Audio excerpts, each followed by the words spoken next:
So I should be live in just a second. It says I'm live. So hello, wonderful people of the internet. Welcome back to another episode of Leos Labs. Today, I've got a very interesting, I guess, show, live stream ready for you guys. Basically, I found a paper. The paper was entitled, AI-generated poetry is indistinguishable from human written poetry and is rated more favorably.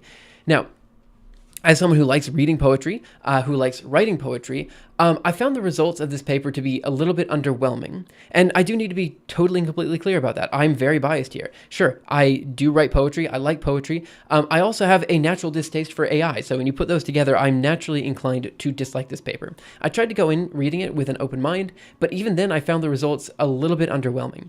In particular, what I found, or what I feel is true, is that this indistinguishable claim is really not true at all. And when we talk about whether poetry is rated more favorably than human written poetry, I also find this claim to be dubious at best. Now, the fact is that the paper is written, I would say, particularly well. If you just read the paper and you don't take a look at the supplementary material, you would probably think, hey, there's absolutely nothing wrong with the paper. It seems totally fine. But as you start digging into the supplementary material, you'll start to see, I don't know if it's just that the authors don't know how to read poetry to begin with, so they don't really understand like why poetry is written a particular way, or if this is a problem with like poetry at large. You know, the truth is, most people do not read poetry, right? If you read anything at all, most people probably don't read books nowadays, but if you do read, it's probably not poetry, it's probably fiction, probably something like, I don't know, Harry Potter, Lord of the Rings, Wheel of Time, some sort of fantasy or something like this, or maybe you read some sort of fiction. There are some really good novels in verse that have been coming out recently, like The Poet X was really popular amongst young adult readers, but the fact is, more than likely, you're not used to reading poetry. And if you are used to reading poetry, you're used to reading poetry in such a way that you want to linger a little bit and interpret the results. And so when you think about it, this is a perfect thing for AI to write, right? Because poetry is all about having like some sort of natural cadence, maintaining some sort of meter and rhyme scheme. And then on top of the meter and rhyme, providing some sort of like, basically sentence that doesn't fully make sense until you think about it for some time, right? So for AI, as someone who, as something that is not particularly good at stringing two things together, you know, like it's not very good at telling a cohesive narrative. It doesn't really have to make sense in the poem. All it has to do is match the meter and rhyme. And if you presented the poem as if it were a human written poem, then it's quite likely that you will perceive the poem to be written by a human, right? Like if someone tells you an AI written poem is written by a human, because of the nature of AI being particularly good at pattern recognition and being able to write a poem with a good meter and rhyme scheme, and because AI is probably already loosey-goosey with the facts anyway, it's not particularly good at stringing together a cohesive narrative, put that together, it's probably pretty good at writing poetry, right? So even though I disagree with the claims that this particular paper is making, and again, I have to say that out front, I do not necessarily agree with the claims here. I do kind of feel that in the next 10 years, the results from this paper probably will be correct. So this is something we need to keep in mind, right? Just because this particular paper has results that are maybe less than stellar, it is worth our time looking into this because this is probably an area where AI will do particularly well in the near future. So again, as always, this is a live stream, so if you guys have any comments, questions, concerns, ideas, anything like that, feel free to let me know in the chat, either on YouTube or on Twitch.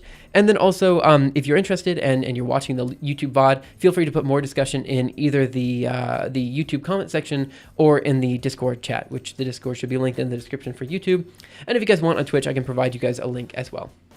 So first thing first, what are we doing here? We are doing what I would consider to be, it is technically a peer review, right? Many people might not know what a peer review is, so let's talk about that really quick. That is in white, and it needs to be in some other color. Let's do blue.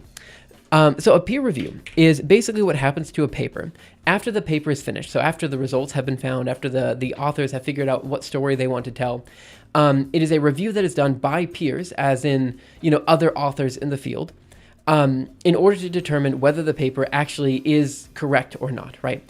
And at the end of the peer review, there are two things that people care about. One, the impact of the paper. Like, how important is this paper when it has to do with the rest of the scientific literature, right? Is this paper incredibly important? Is it going to like change the landscape of human knowledge as we know it? Or is it just another paper that helps us tell a greater story when we're talking about like other areas of research. You know what I mean? Like, is it super impactful or not impactful, right? The other thing that people care about is too the methodology.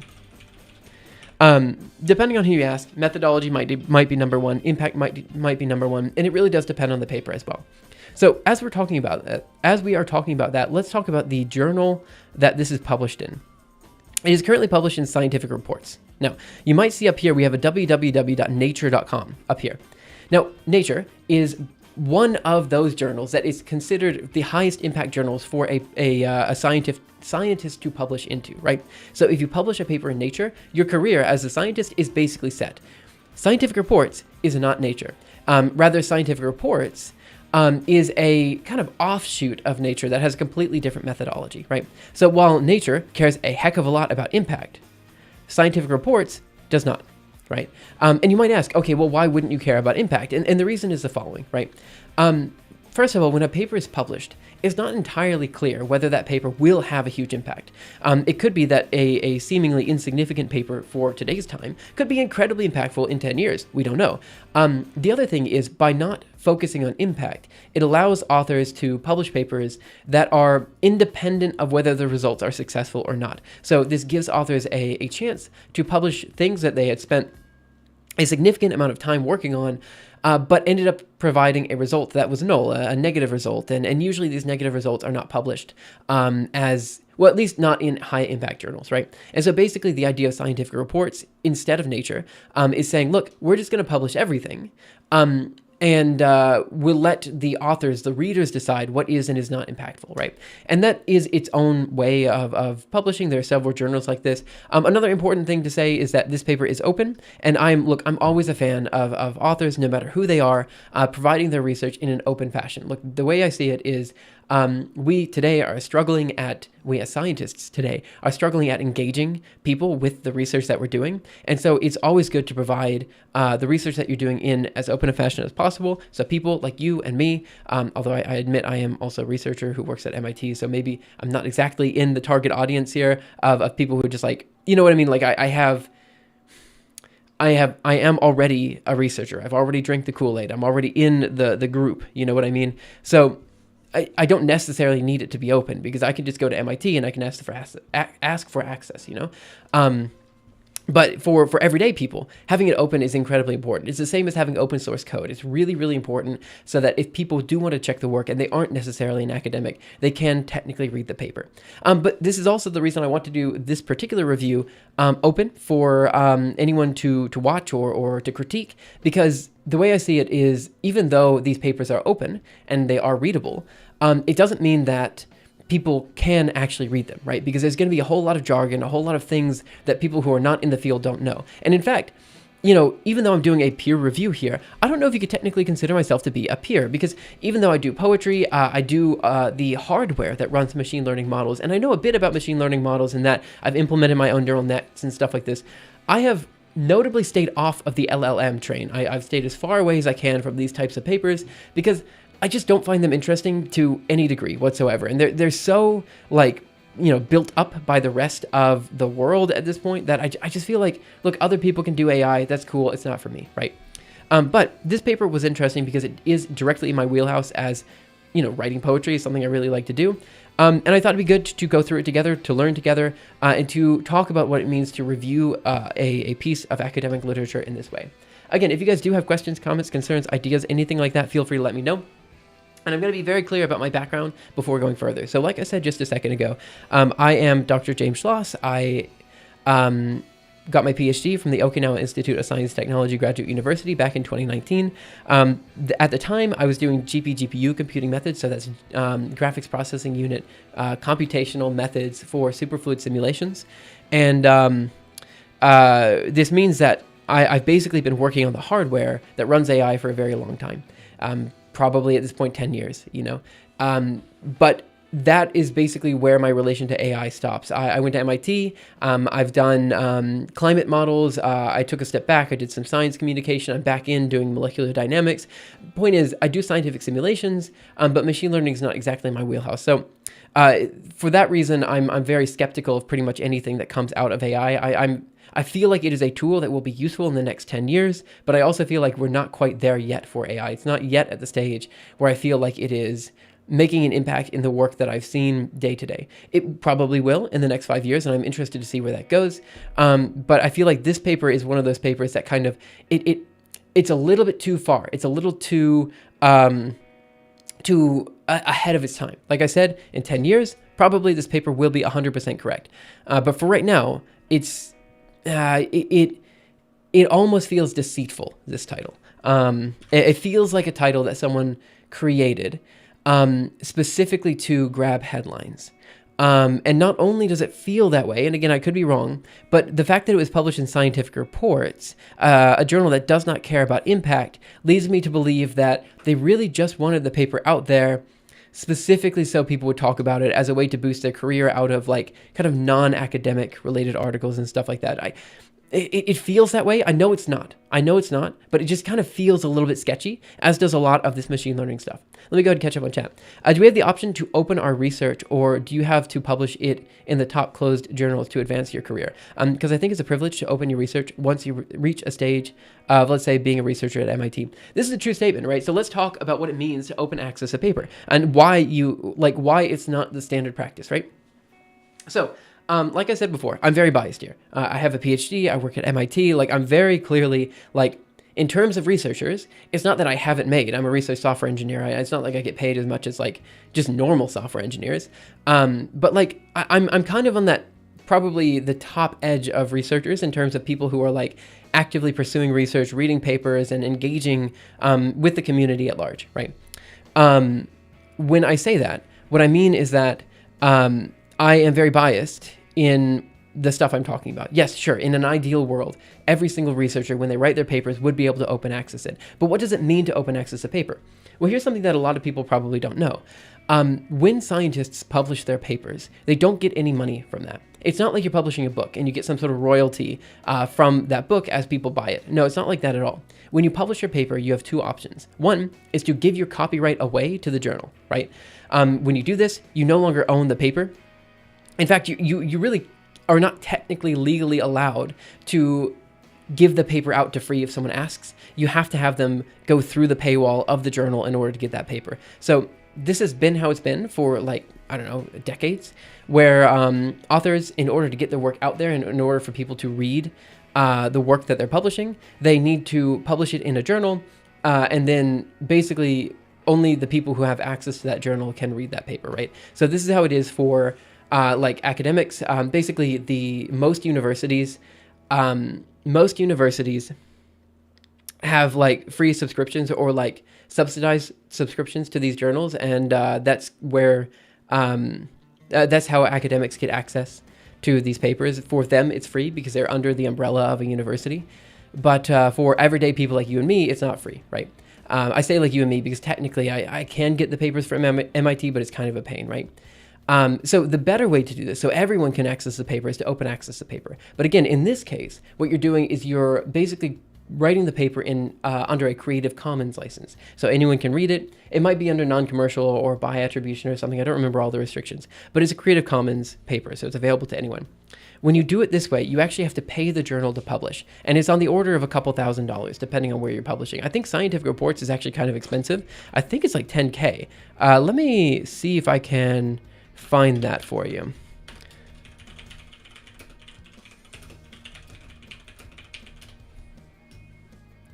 Open access fees and funding. Benefits of open access, Creative Commons license. All articles published in Scientific Reports are made freely and permanently available online immediate upon publication. That's totally fine. Without subscription charges.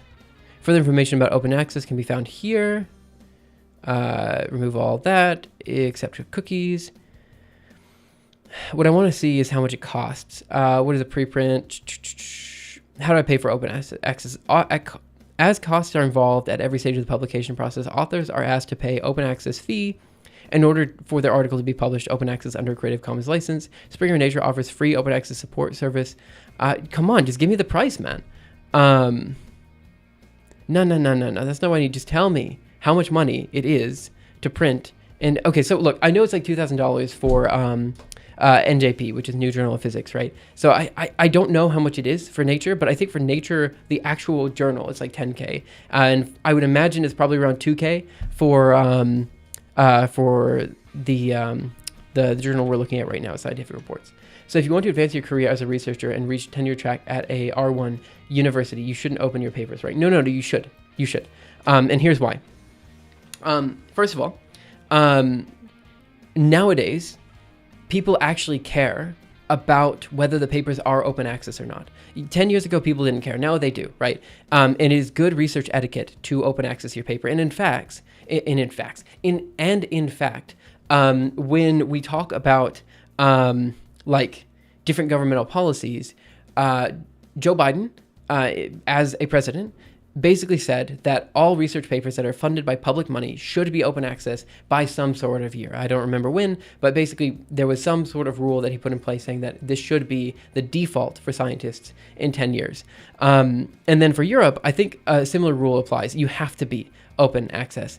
And then for Japan, I think it's like 50-50, but it's just good if you can be open access, right? So in general, it doesn't really affect your like ability to become a researcher at like a top university, but it's always good practice and it looks good on your CV if you do. So it doesn't matter either way, but if you can, you should. And for the most part, open access fees are built into the grants that you're publishing, right? So if you're going to publish 3 papers, you apply for an extra maybe $6,000 of funding, right? What is your incentive to submit your paper then? What do you mean? What is your incentive to submit your paper then? So, yes, your incentive to submit your paper. I see. Yes. So that's what's called the publication economy. We actually talked about this in a previous stream. I think it's already on YouTube. The last stream when we were talking about Analog Quantum 2, I think is what it was titled. It's a bad name. I understand people probably didn't click on it. So the publication economy is this constant drive for publishing new papers, right? Essentially, you as a researcher have a dream job. You want to do research. This is what you've wanted to do your entire life, right? And if that's what you want to do your entire life, you're okay with putting up with garbage, right? You're okay with putting up with the fact that you're not being paid as much as everyone else. You're okay with putting up with the fact that you have to work 80 hours a week. You're okay with putting up with all this because your dream job is to do research, right? And if that is your dream job, then you'll do whatever it takes to keep going with that job, right? So your incentive here is not money. Your incentive is to get more papers out, because by pushing out more papers, you are able to maintain that career, right? You're able to move up from a postdoc from PhD student to postdoc, to another postdoc, to another postdoc, to eventually being an assistant professor, to eventually being an associate professor, to eventually being a full professor. And the only way you go up those rungs on the ladder is by consistently publishing papers. This is actually why there's a huge replicability crisis in the scientific literature and stuff like that, because people are constantly incentivized to push out papers regardless of how good the quality is. And this is why I'm a little bit afraid that this particular paper is kind of like that. It's a paper that was pushed out without necessarily following the appropriate methodology that I would have liked. That's what I would say. And if I were to peer review this paper, I probably would not have allowed it to go into Scientific Report, but I was not one of the peer reviewers for this. The other thing is, again, if you don't keep publishing these papers, then you will perish. It's a cycle called the publish or perish cycle. It is the only way that you continue in academia. That's what matters. You need to get more of these papers out, and they need to be highly cited. Wasn't there a price? Oh, 22,000 or 2,200 sounds about right. Imagine there are some MAU, I assume you're going to continue that sentence. Can you publish a theory CS paper in STOC and have it open? I'm not entirely sure. It depends on the journal. Most journals are coming around to allowing for open accessing, but it's not all journals do it nowadays, right? Some do, not all journals do.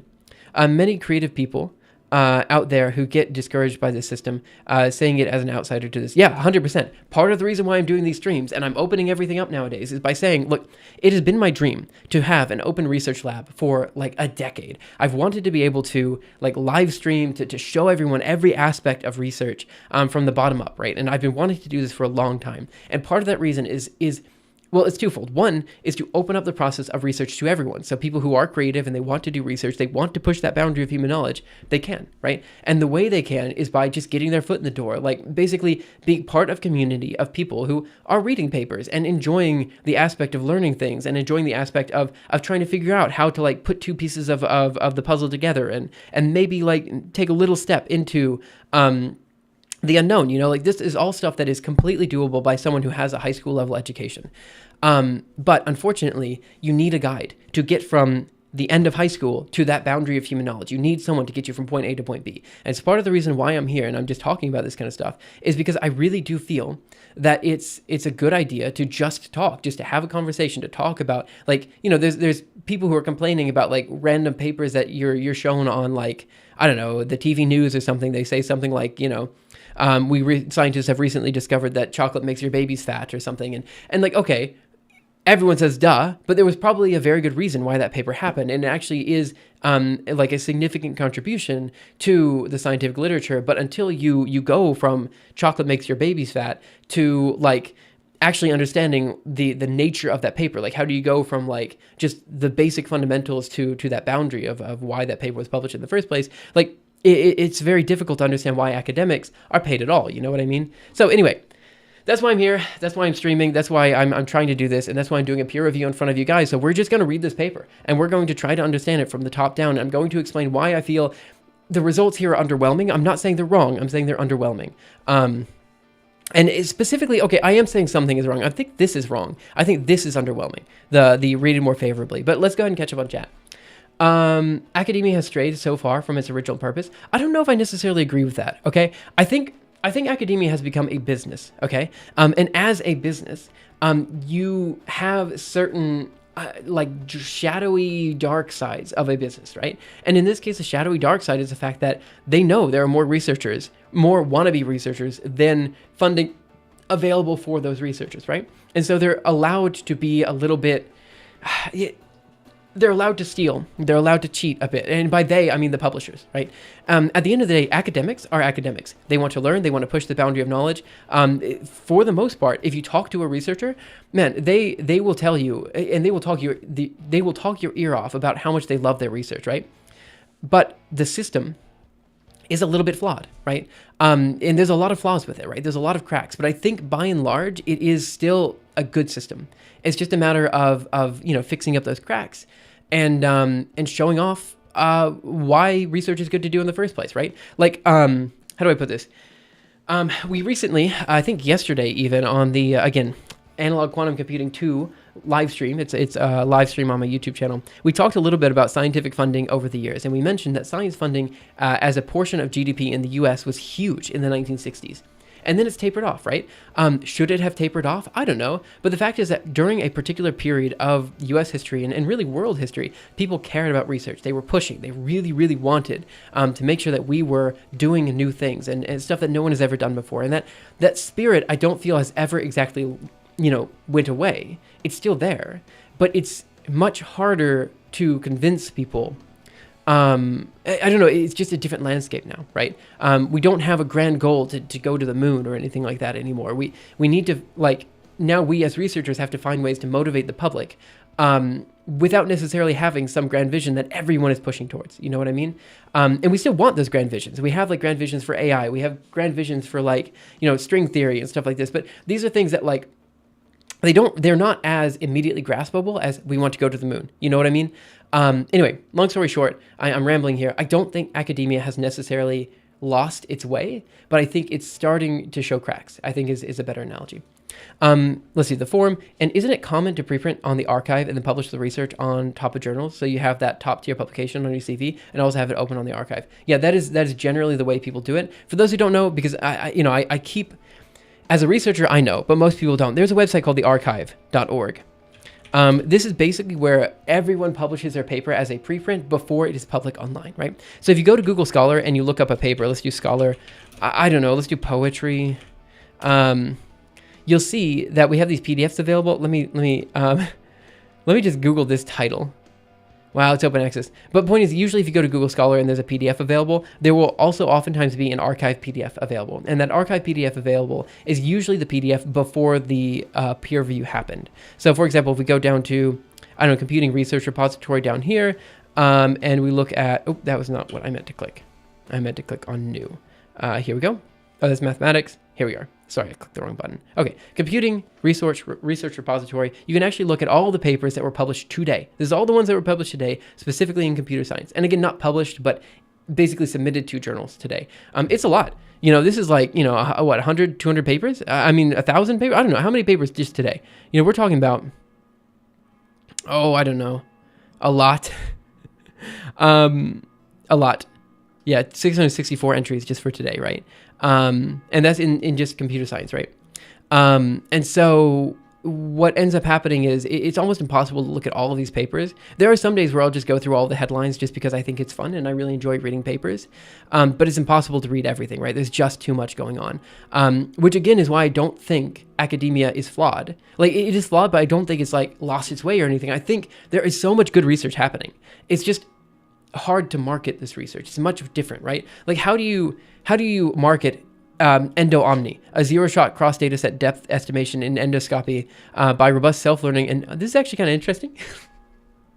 I have a lot of people who are interested in endoscopy, and this I might actually be able to send to my friend. This is the problem. Every time you give me a paper title, I'm like, oh, actually, this is kind of interesting for these reasons. But that's what happens, right? As you start to read more papers, you start to really enjoy the process of reading more papers because now you just find a random title and you're like, beyond perceptual distances, rethinking disparity assessment for outer distribution detection with diffusion models. Diffusion models? Okay, what diffusion models? Are we talking about like stable diffusion? I assume, or are we talking about different types of diffusion? Because you could have also been talking about like diffusion in terms of like Brownian motion type of diffusion. Anyway, I assume it's stable diffusion because otherwise it wouldn't be in computer science. But what does outer distribution detection mean? I don't know. Anyway, point is, this is why papers to me are like clickbait, you know, like you show me a paper title and initially, you know, like the first second you kind of sleep on it, but then you think, oh, but actually maybe this is interesting. And then you read the paper and you're always a little bit disappointed because the paper doesn't quite do what you wanted it to do. But anyway, that's the point. I love papers because you can just go really deep into these rabbit holes that you ordinarily wouldn't go into, right? It's just super interesting to me. Isn't comment, so let's see, we need to ask babies what their thoughts are on that conclusion is. That's true, but babies unfortunately don't talk very much. I have a 2-year-old child. Earlier today, he asked me to sing happy birthday to a little stuffed pig and a little stuffed cat, I think about 20 times. I don't think he's yet at the stage where he can make conclusions about whether he is increasing in BMI or not. Indistinguishable by whom? Can you update your preprint on the archive? Yes, you can. I always tell people to do that, but some people don't. The real question is, can you make poetry so good as to make a machine cry? Oh boy, I'm sure you can.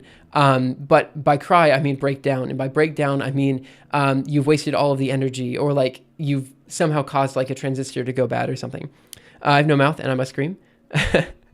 Leos, I always see many people on papers. Do they ever put names on there that don't do anything? Maybe they paid or them or something. That's a good question. I'm gonna catch up on YouTube chat down here real quick. Sorry, I'm like kind of back and forth. Yeah, so there are sometimes a lot of names on papers. Like this one has a couple names, but sometimes you have papers with like 100 different names on it for like large scale collaborations, like the Alpha collaboration or like the Higgs boson paper or something like that. It's sometimes people do get on there for doing very little, and this happens in the course of academic negotiation. The general rule, depending on the field, is that the last author is the PI, the person who basically put all the money forward for the paper, and the first author is the one who does all the work. The middle authors are somewhere in between, right? And so if you're kind of like a middle to last author on a paper, probably your contribution was worthwhile but didn't actually do too much. You know what I mean? So it really just depends on the paper. Like this one has so many authors, right? Deep generative classification of blood cell morphology. I understand why though.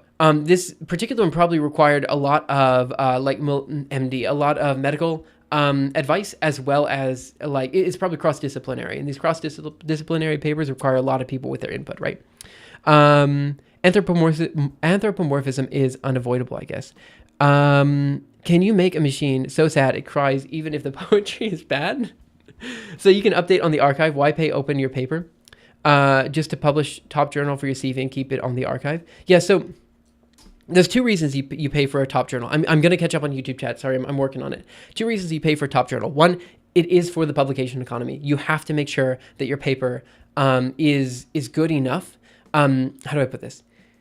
When you publish a paper, right, it pads your CV. That's one thing. But the other thing is if you publish in Nature or you publish in PRL or you publish in these big top tier journals, I mean, look at how much research is going on here. There's 600 papers, right, that were just put out today. These are all preprints. They have not gone to journals, right? By putting it in a journal, you have a stamp of approval from the journal that this particular paper is worth readers' time. That's what it is. You're basically saying that, look, you know, I did a lot of good work. This good work should be recognized, right? Because if it's just on the archive, sure, maybe some people will appreciate the paper.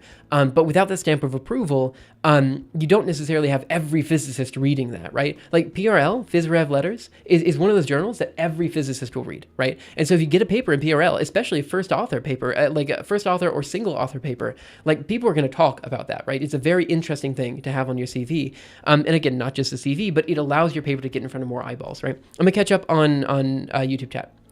On scientific reports, yeah, that's a discussion point about how scientific reports does not care about impact, just methodology. It's fair. A lot of people call scientific reports the like dustpan of nature. That said, I do have a friend who works on scientific reports, so I don't necessarily know if I agree with that claim. Let's see. Unfortunately, there's so much papers to read, and I can't read them all as much as I want to. Yeah, that's my issue too. I love reading papers so much that as I start getting into them, I'm like, man, I get so just sucked into the research world, and then I can't stop myself. Like, it's just miserably addicting, right? It's notorious for putting his name on his students' papers. Yeah, so James Tour and a lot of people just do that. If you are the PI, the person who got the funding for the paper, in general, you can just put your name on the paper without actually doing too much work, just because you were the one who got the money for it. So it is fair that you did contribute to the paper, and I'm not so far against that. A little ironic, but I think they have to make an AI to go through all those papers and highlight significant ones. I just don't think the AI would do particularly well.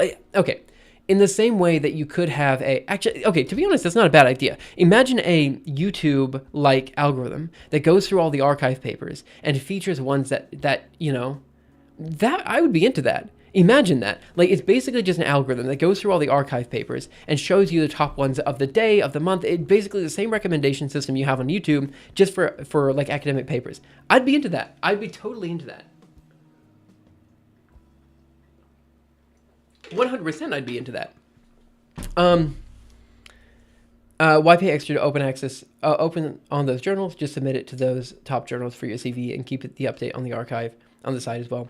The actual reason why, okay, so that is what people did, right? That is the way to keep your research open, while also making sure that you're publishing the top tier journals without paying the fee for open access, right? You can just publish, and then you can also maintain the archive for the open access version. That works, and people have been doing that for years.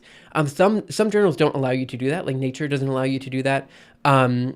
So for the really top tier journals, you're not allowed to do that.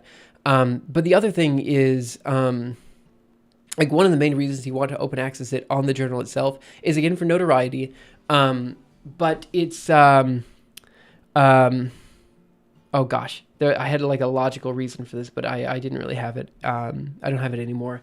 The main thing is, we're just trying to, like, if you're a grandmother, you're Googling your son's paper, or if you're like some random person and you're looking for a paper, right? It's not very clear how you're going to find that paper. You Google search it. The first link that's going to appear on Google is going to be the paper as it is in the journal, right? The archive link is not going to be the first link. And if the archive link is not the first link, then people are not going, I mean, what's the point in open accessing it via the archive if no one is going to find that archive link? You know what I mean? That's the actual reason why it needs to be open access on the journal as well. Give me a second. I've got to cough a little bit.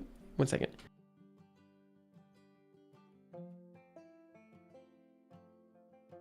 Is Nature relevant for theory CS? Not as much. It depends on the field, but for most scientific fields, Nature is very relevant. Feature paper, paperworm, feed the algorithm.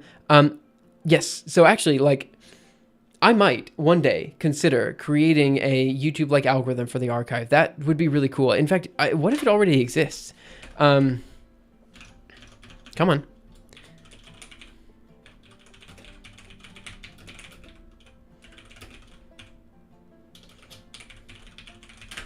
Open access is critical for the public to be able to look at primary sources. So many bad claims are coming from paywall sources, making it hard to verify. Yeah, this is the main issue. Like, okay, so let's say you find a paper, right? I don't know. Let's say someone had written a paper, like a news release on this particular paper, right? They said the news release says AI poetry is better than human poetry, right? You click on that because you've been clickbaited by it. You click on it, and then they link an article, and the article is linked to some Nature paper or something like that. Well, no one's going to read the Nature paper because it's behind a paywall. You know what I mean? So I do understand what you're saying, that you can open access a paper simply by having it on the archive.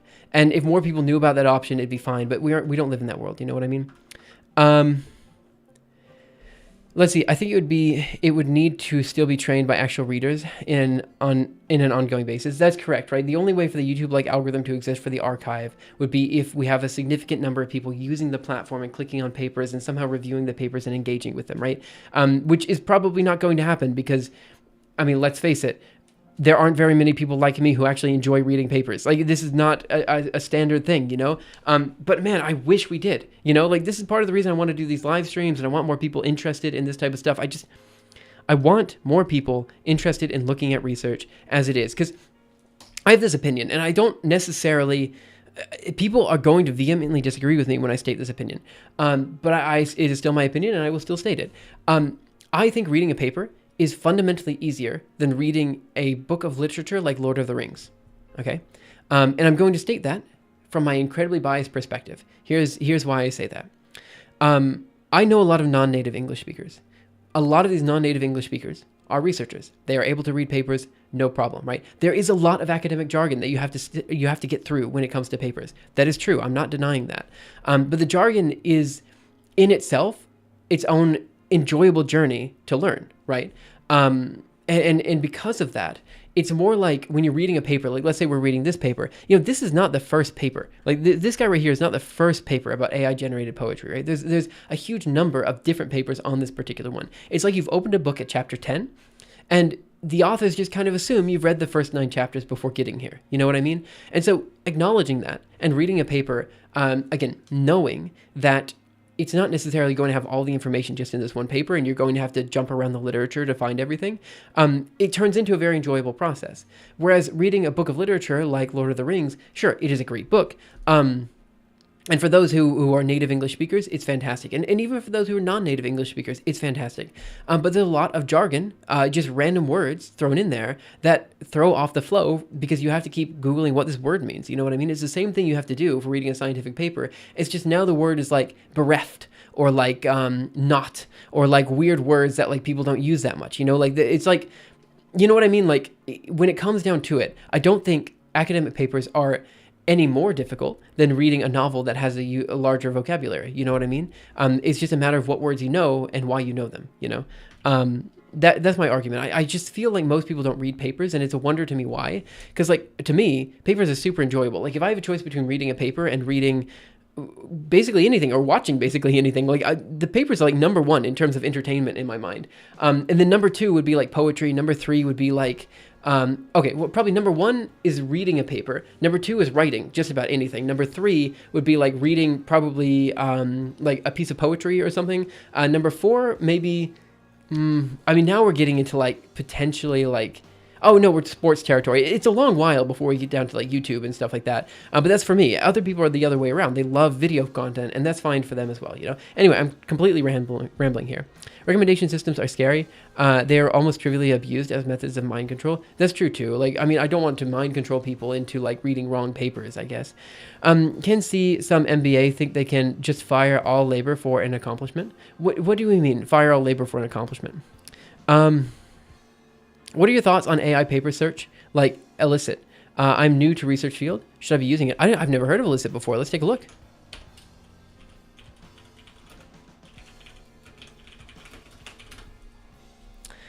The AI research assistant. Can I use it, or do I have to sign up for it? I don't want to sign up for it. What are the benefits of taking I-theanine in combined with caffeine? Summary of top 4 papers. Okay, here's my thoughts on this. It's my same thoughts on pretty much everything with AI. I'm sketched, right? That's my thought on AI. I'm sketched. And by this, I mean, if you're trying to learn something, right? It doesn't matter what that thing is. It doesn't matter if it's programming. It doesn't matter if it's learning a paper. It doesn't matter if it's math. It doesn't matter what it is. There's no substitute for actually doing that thing. You know, if you want to learn, I don't know, how to backflip, you know, you can't just watch someone backflip. You're going to have to try to do that thing. You know what I mean? And so this is also my issue with like Stack Overflow for programmers. My argument with Stack Overflow is you should not use that source, basically ever. There are a few situations where you absolutely need it, but you should only use it if you're absolutely in a rut or if your code is running so poorly that you're looking at other people's solutions, right? So like, let's say you want to implement, I don't know, some sort that you can't just use like, you know, a standard sort function for it, right? For the most part, yes, you're probably going to have to learn a sort function, right?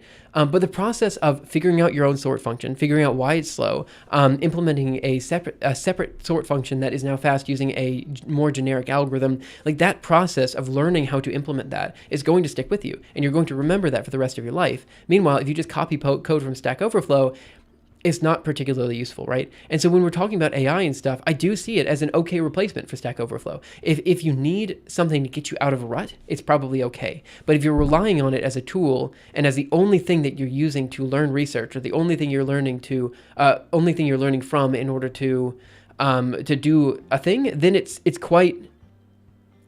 not quite there, you know? So like for debugging, I could kind of imagine it being useful, right?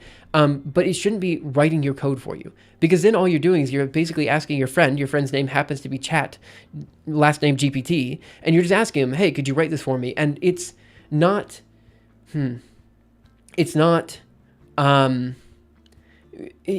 have to know what you're doing, right? Because Chat is going to say stuff that's stupid, right? And if you know what you're doing, you can call him out on that, right? But if you don't know what you're doing, then you can't call him out on it. And the problem is that most people who are using ChatGPT are from the group who don't know what they're doing. But again, if you do know what you're doing, and you're like, you know, equal levels with Chat in terms of knowledge, it's fine. There's no issue. But if Chat knows more than you, then it becomes a problem because you end up relying on them. That's my opinion here. And when it comes to research conglomerations and stuff, I would have to see this particular tool. I think it's kind of a shame that people are using these tools, but I do understand why you'd want to do it. There's so much research, and like, for example, if you just want a quick like summary on something, it's fine. It's fine to use this type of thing for a quick summary. I feel like you are removing the fun of reading papers, like you're removing the fun of doing research by letting an AI do it for you. It's like, I don't know, it's like, it's the same as AI art in my opinion. It's like, I mean, doing art is fun. So you've just kind of like made the AI do the fun bits for you. You know what I mean? And that's kind of my opinion on these types of tools. They're useful for like particular cases, but I don't think you should be heavily reliant on them. And that's, I think, the opinion of probably most teachers and professors out there. Just the idea of filtering research papers. Yeah, I don't know. I think what's going to happen is the following. I think in the next few years, we're going to see a lot of people have their jobs taken away because of AI, because managers think their jobs can be taken away because of AI. And then in the next few years after that, we're going to see those people come back, or maybe different people fill those positions, because we're going to realize that there are fundamental things that AI can't do, right? Your thoughts on AI? I've used AI tools before. It's great for finding differences for your paper, but for general public, not really. Good. Okay, so different people enjoy different things, so I'm fine with letting AI draw something, images for me. Yeah, I do agree with this statement as well, right? Like, I was thinking about this the other day, or really just today, or yesterday as I was reading this paper.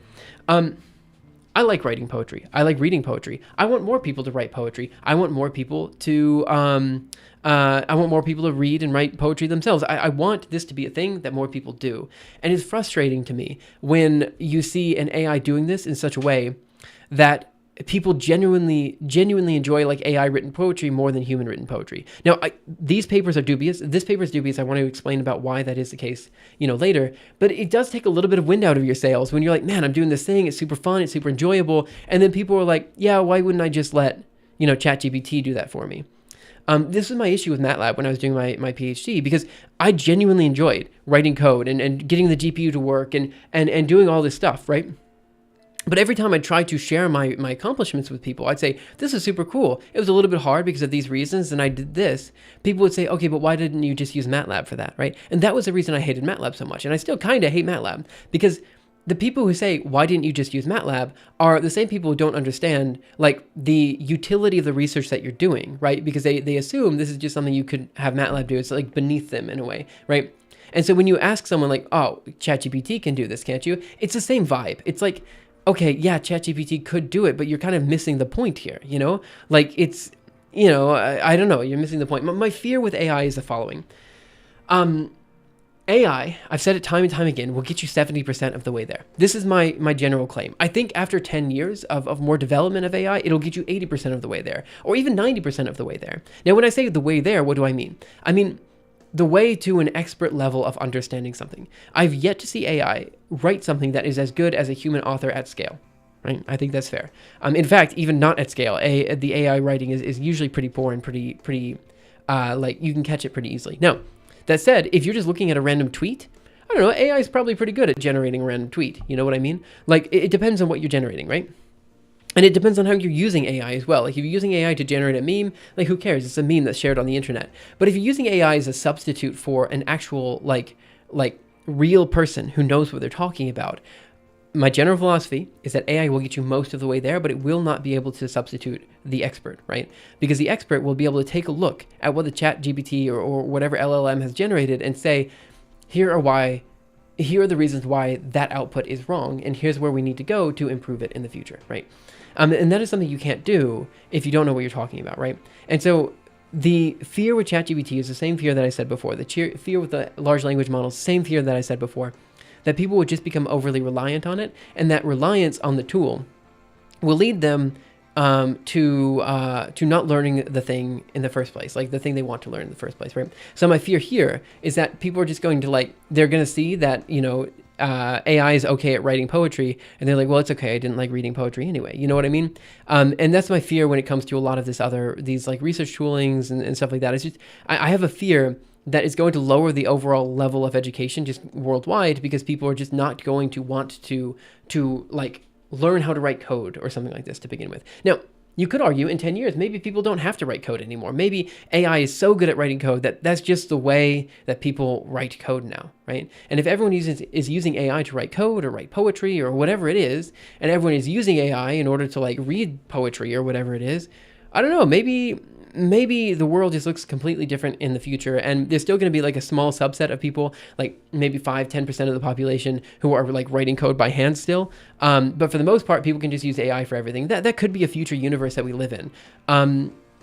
Let's see where it goes. I could imagine that existing, you know. Reading papers in 2024 is fun due to multimodal LLMs. I remember in 2015 when reading a novel soda paper required me to have at least 2 math books on the desk. Now, if I misinterpret an equation and do not remember a reference math topic, I just pass an image of the equation and ask questions about the topic. I mean, if that works for you, I mean, and it's encouraging more people to read papers, maybe that is the way forward. You know what I mean?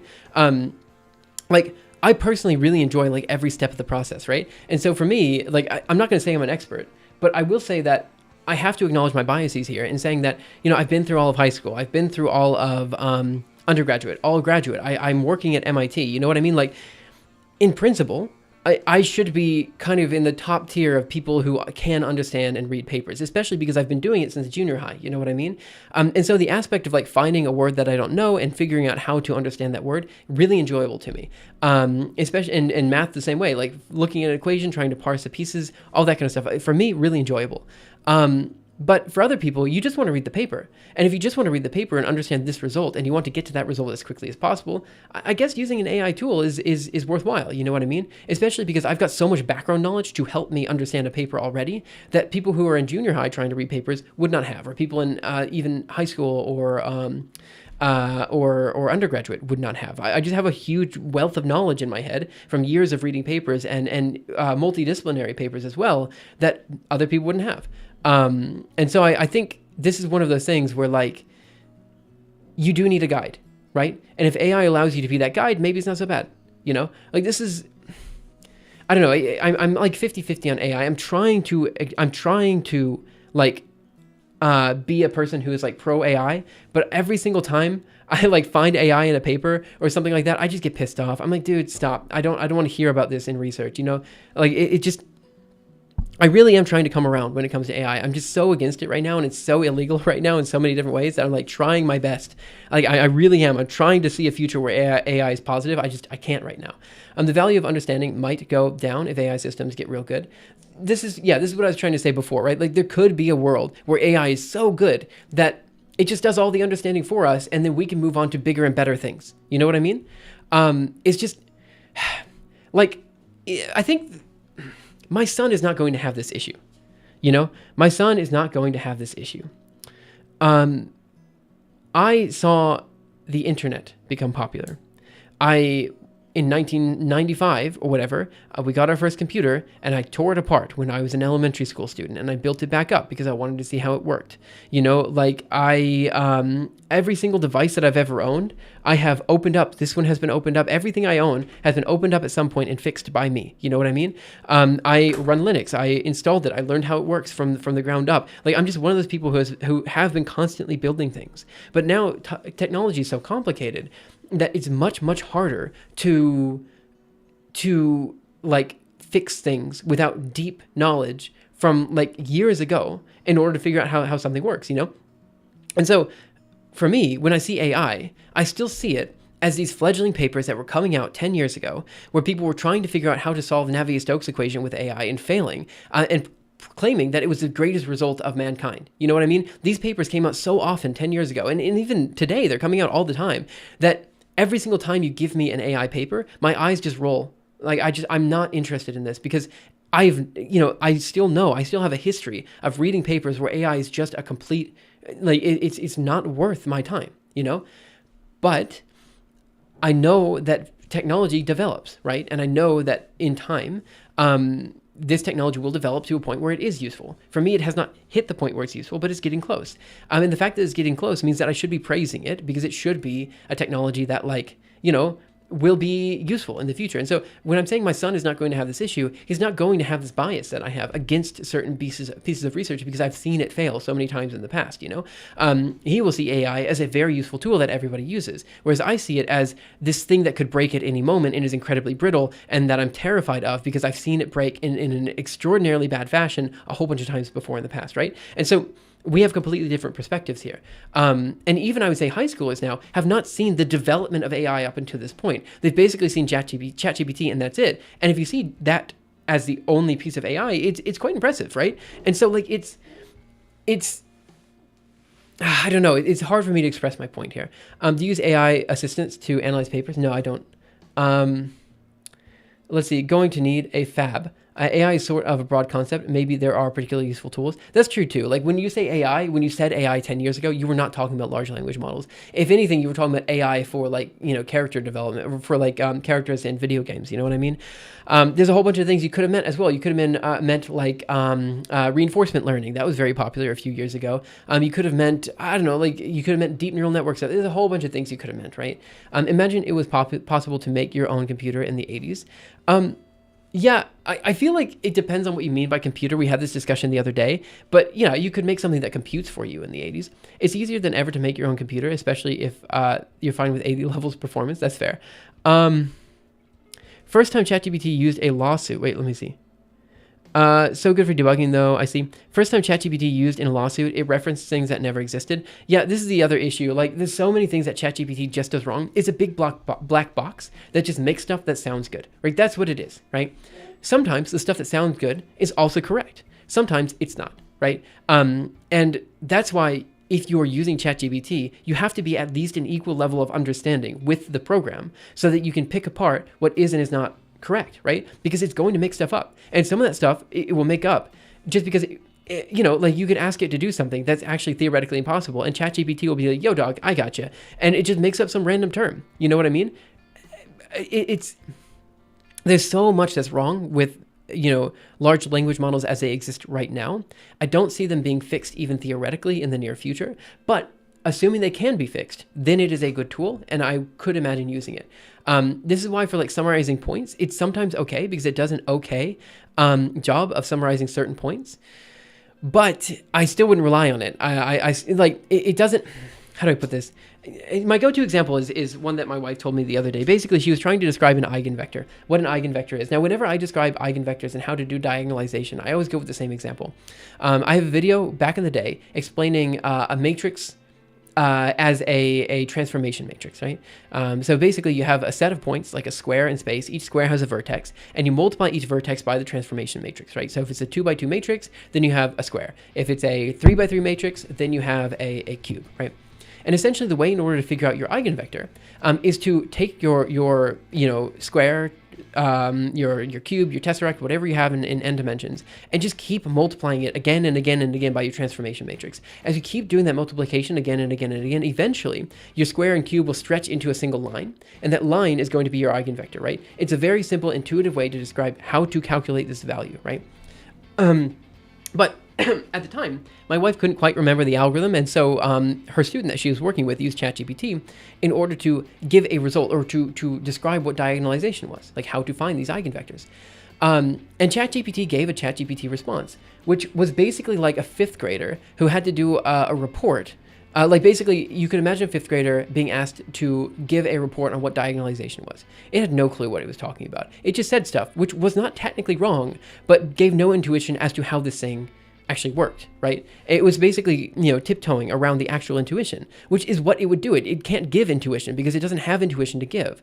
And so this is like issues that I have with AI. People are like overly relying on it, even now, I see, and thinking it can do more than it actually can. And as you start attributing more to AI than it can actually do and seeing it as more than just a tool that can do certain things particularly well, you run into these little pitfalls that will, look, it's going to be rough for you to actually understand something if you're only reliant on that, AI, are you human? It is yes. It is a yes man with more steps. Yeah, I agree with that. You mean Raspberry? I might have missed something. No, I mean building from components all the way down. Oh, yeah, you could. So to be fair, there's a good video series by Ben Eder who actually makes their own GPU on a breadboard. Very interesting stuff. I definitely recommend it. I missed some YouTube chat.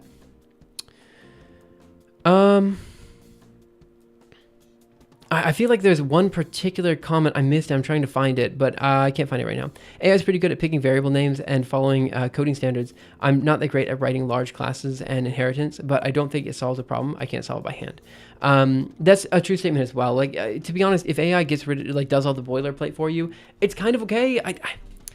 It's one of those things. I, as a human, want to see more people creating more things. I want to see them pushing the boundary of human knowledge in more ways. And in order to do that, right, if they are relying on AI to get to that boundary of human knowledge, I feel like they're cheating a bit. I feel like some of the steps that they're walking on are a little bit unsteady. But as long as they can get to that boundary, and they can push the boundary of human knowledge, and other experts can review the work that they did, and they can say, yeah, this is legit, it's probably fine, right? Like, it's probably fine. It must be fine, right? Like, the fact is, we have so much more knowledge today in the world around us than we had 10 years ago, 20 years ago, 100 years ago, right? It's impossible for any individual to go from zero knowledge when they're born to the boundary of human knowledge in all areas. It's just not possible, right? You'd have to be reading papers every single day, your entire day, for your entire life, right? You can't get to that boundary in all areas, right? You can push in certain places with a certain amount of prerequisite knowledge. But yeah, we need a guide to get us around that boundary. And if that guide is AI, I'm not necessarily against that. It's just I haven't seen it being quite as useful there as I would like at this point in time. I'm not going to hear such an anti-AI thing from you is surprising. You're not going to lie. Wait, you thought I was pro-AI? I would argue I'm basically as anti-AI as someone could get, to be honest. I mean, I'm not so anti-AI, right? How do I put this? I am not so anti-AI that I am like just flat out saying that it is a useless tool, right? I'm not saying that. I'm just saying that right now it's not useful yet, and it could be in the future, right? Yeah, I mean, also there's a copyright issue. I mean, we could talk about the copyright issue, but I don't know if now's the right time to do it. I mean, right now it's technically illegal to use any type of large language model for any real application. This might be changing with the next administration. I hope it's not changing because I think the current rules are kind of okay, in that any AI generated work is by default public domain. But that is not necessarily... Yeah, okay, look, let's just talk about the copyright thing. I've been dancing around this. It'll take 2 seconds. Let's talk about the copyright issue. So, who here knows about Naruto, the monkey? I think many people probably don't know. When I say Naruto the monkey, do people here know what I'm talking about? Because it's a crazy story.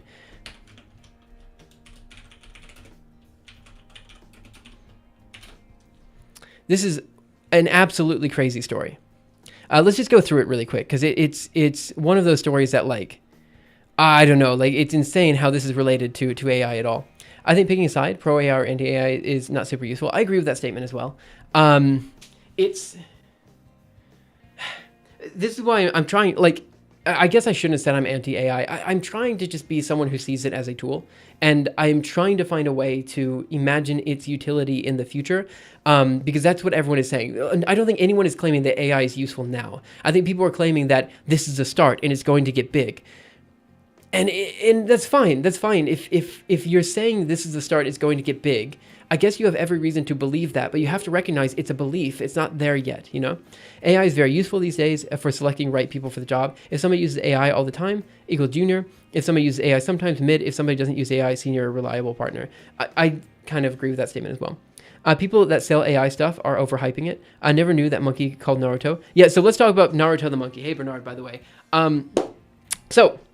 For the record, this particular discussion is also why we have a rule in the Summer of Math exposition that you are not allowed to use AI for any, like, final product. We are totally fine with using AI in middle steps, right? Like, in order to learn something or figure out something for your final result, that's totally fine. But you're not allowed to use AI in the final result, the last bit of the video. And the reason you're not is because of this particular lawsuit here. So, long story short, there was a monkey. His name was Naruto. He took a selfie of himself, right?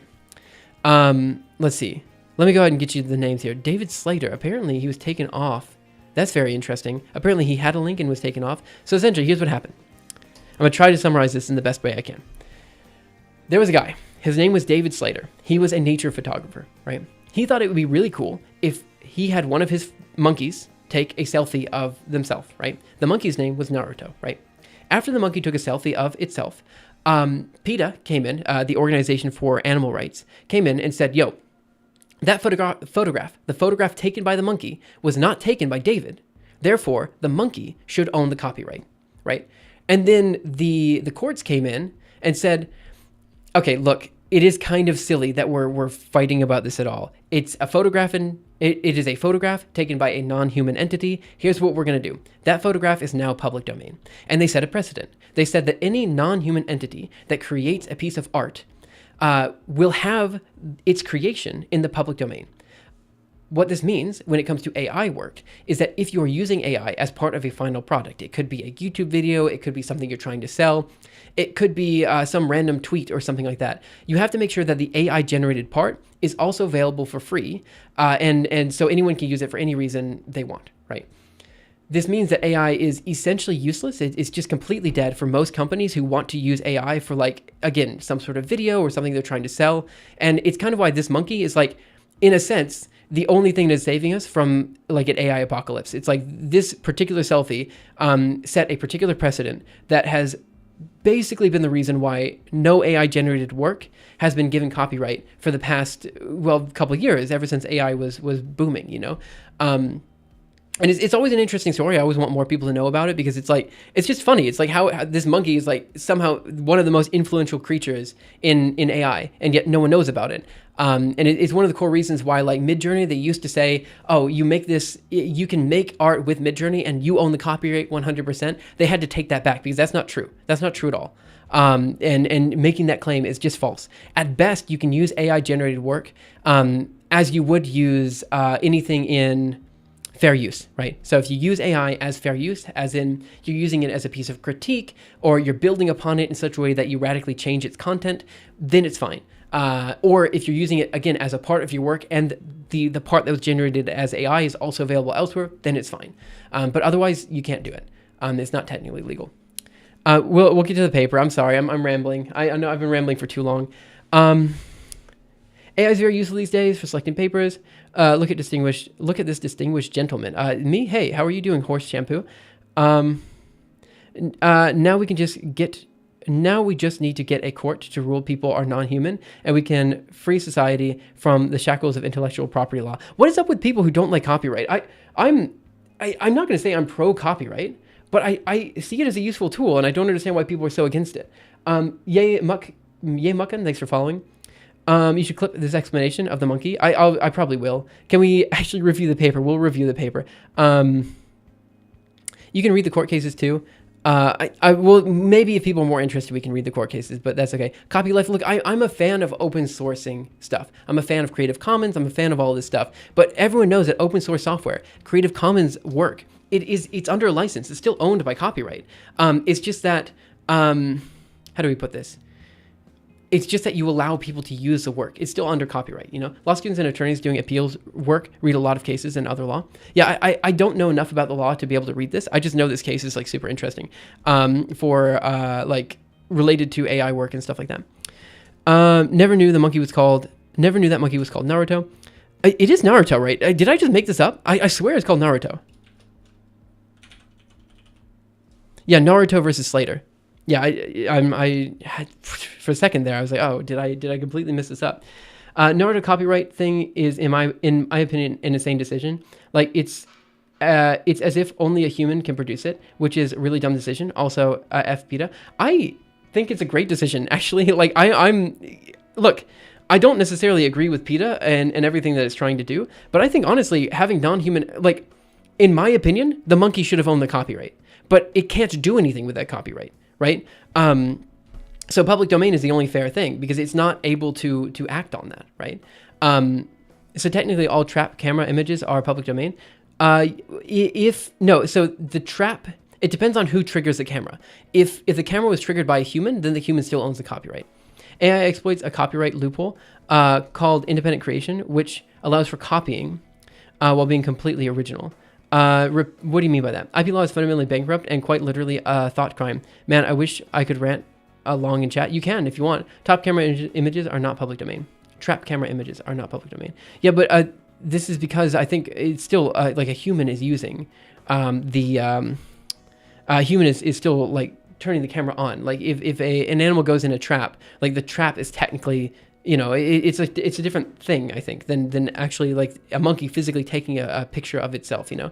I'm just going to say we do actually need to get to talk to the paper, guys. I mean, we've been rambling for too long. It's an hour and 11 minutes, and we have not gotten to the paper yet. I mean, we talked about it a bit, but has copyright or IP law ever successfully prevented software from being subsumed by the corporations when they wanted it?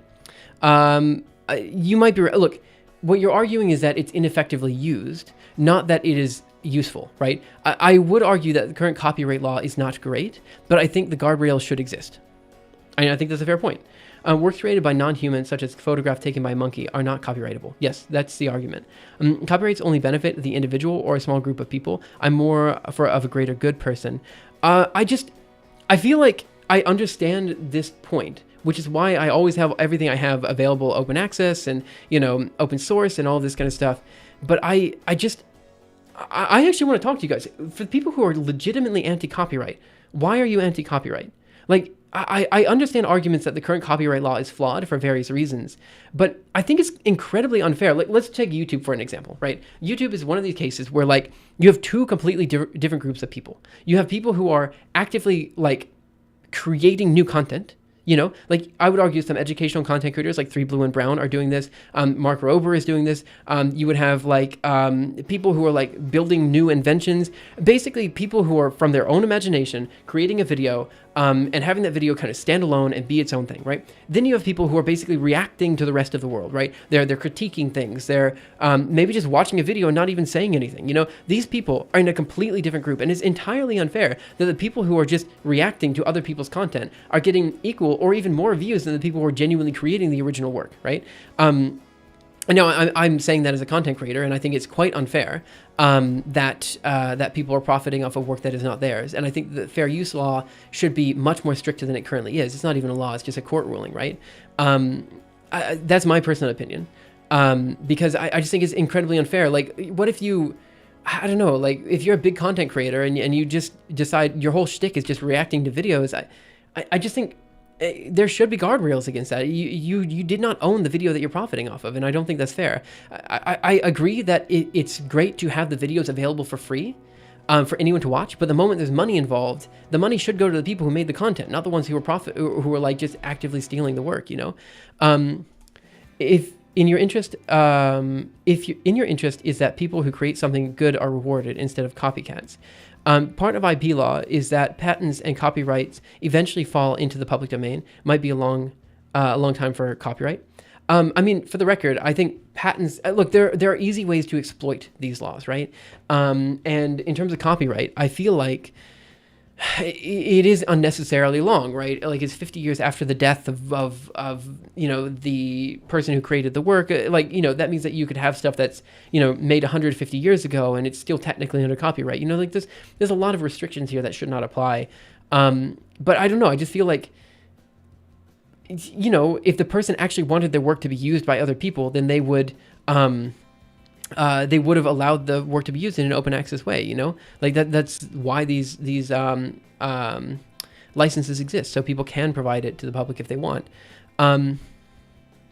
Reacting to someone, what a wonderful world. Yeah, I don't see that anyway. Recognition or monetary rewards are not good motivators, in my opinion. I think that's true. I agree with that statement, right? As a researcher, I feel like the most important thing is to get papers out or to push the boundary of human knowledge. In that way, totally for the greater good. But I have to be honest in that even though monetary rewards are not great motivators for me, they are super great motivators for other people. And it still feels wrong for me to give money to people who like, are not, how do I say this? Who are not making actual content, you know? I agree with you about copycat creators, but in my opinion, the real thieves are the people who maintain the ad splits. For example, we're fighting over scraps. To be fair, the YouTube ad splits I think are pretty fair. We had this discussion previously. I'm catching up down here in just a second. I think the YouTube ad splits are pretty fair. It's like 55 in favor of the creator. And, you know, when it comes to publishing, like people would not see your video if it wasn't on YouTube, you know? Like when it comes to publishing books as well, like sure, okay, people who publish books only get like 10% of the book back in terms of revenue, but like no one would buy the book if it wasn't for every other step in the process. And by saying that the creator of the book should be getting, you know, over 50% of the book is ignoring the hard work that's going into actually distributing the book and getting it out there. Now, do publishers make too much money? 100%. So I agree that the scraps given to creators should be maybe a bit bigger. But like, I'm not, you know, we have to acknowledge the fact that YouTube is a platform that people watch because it's YouTube. Like no one is, you know, like no one is going to find your video if it's on Vimeo. No one's going to find your video if it's on PeerTube. You know, they find it because it's already on YouTube. They're YouTubers. That's their job, to make videos specifically for YouTube, you know? And that only works because, you know, partially because of the ad split. But also partially because, you know, the platform exists as a place that people congregate, you know? And so, you know, it's like paying your taxes to YouTube. I don't see it's necessarily a bad thing. I agree with you with copycat creators. It takes a war chest to enforce IP from what I've read. This is also true. It's impossible to enforce your IP if you're just a small creator. If you allow copycats, the good thing ends up spreading wider and we have more total good.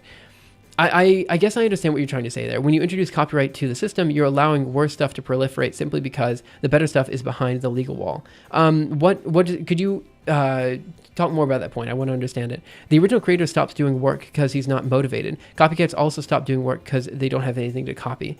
Yeah, I feel like copycats will always copy. I don't know. I've seen patents described as hunting licenses. This is true. There's obviously patent trolls and stuff like that. IP law is fundamentally bankrupt. Let's see. There is this thought experiment called Mona Lisa box, which allows me to take any work, put it into this box, and out comes a work identical yet original. AI sort of simulates it, but in a computer. My friend wrote in detail on his gist, which I'll link to. Maybe I should become a YouTuber. Wait, I guess look, if you create a work that is identical to the Mona Lisa, yet was created in a different way to the Mona Lisa, well, you were creating work with the clear vision of creating it identical to the Mona Lisa, so you're just copying. Like, it's the same thing. I don't understand how this is different. This is a weird argument. There are many wealthy content creators who continue making great stuff. What were we talking to? Ghost Magic? Oh, it depends. Maybe I should become a YouTuber. Okay, so we spent a long time talking about copyright. I'm so sorry. In principle, I should not have spent that long. And now we've been ranting for like an hour, 20 minutes. Any learning is copying what somebody did before you. That's a fair statement. I will agree with that statement.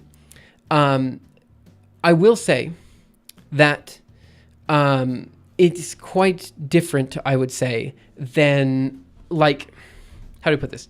My argument is that tracing is remarkably different than fan fiction or something like. And the tracing is not fan fiction, but like, you know, like an OC creation in the Sonic universe. You know what I mean?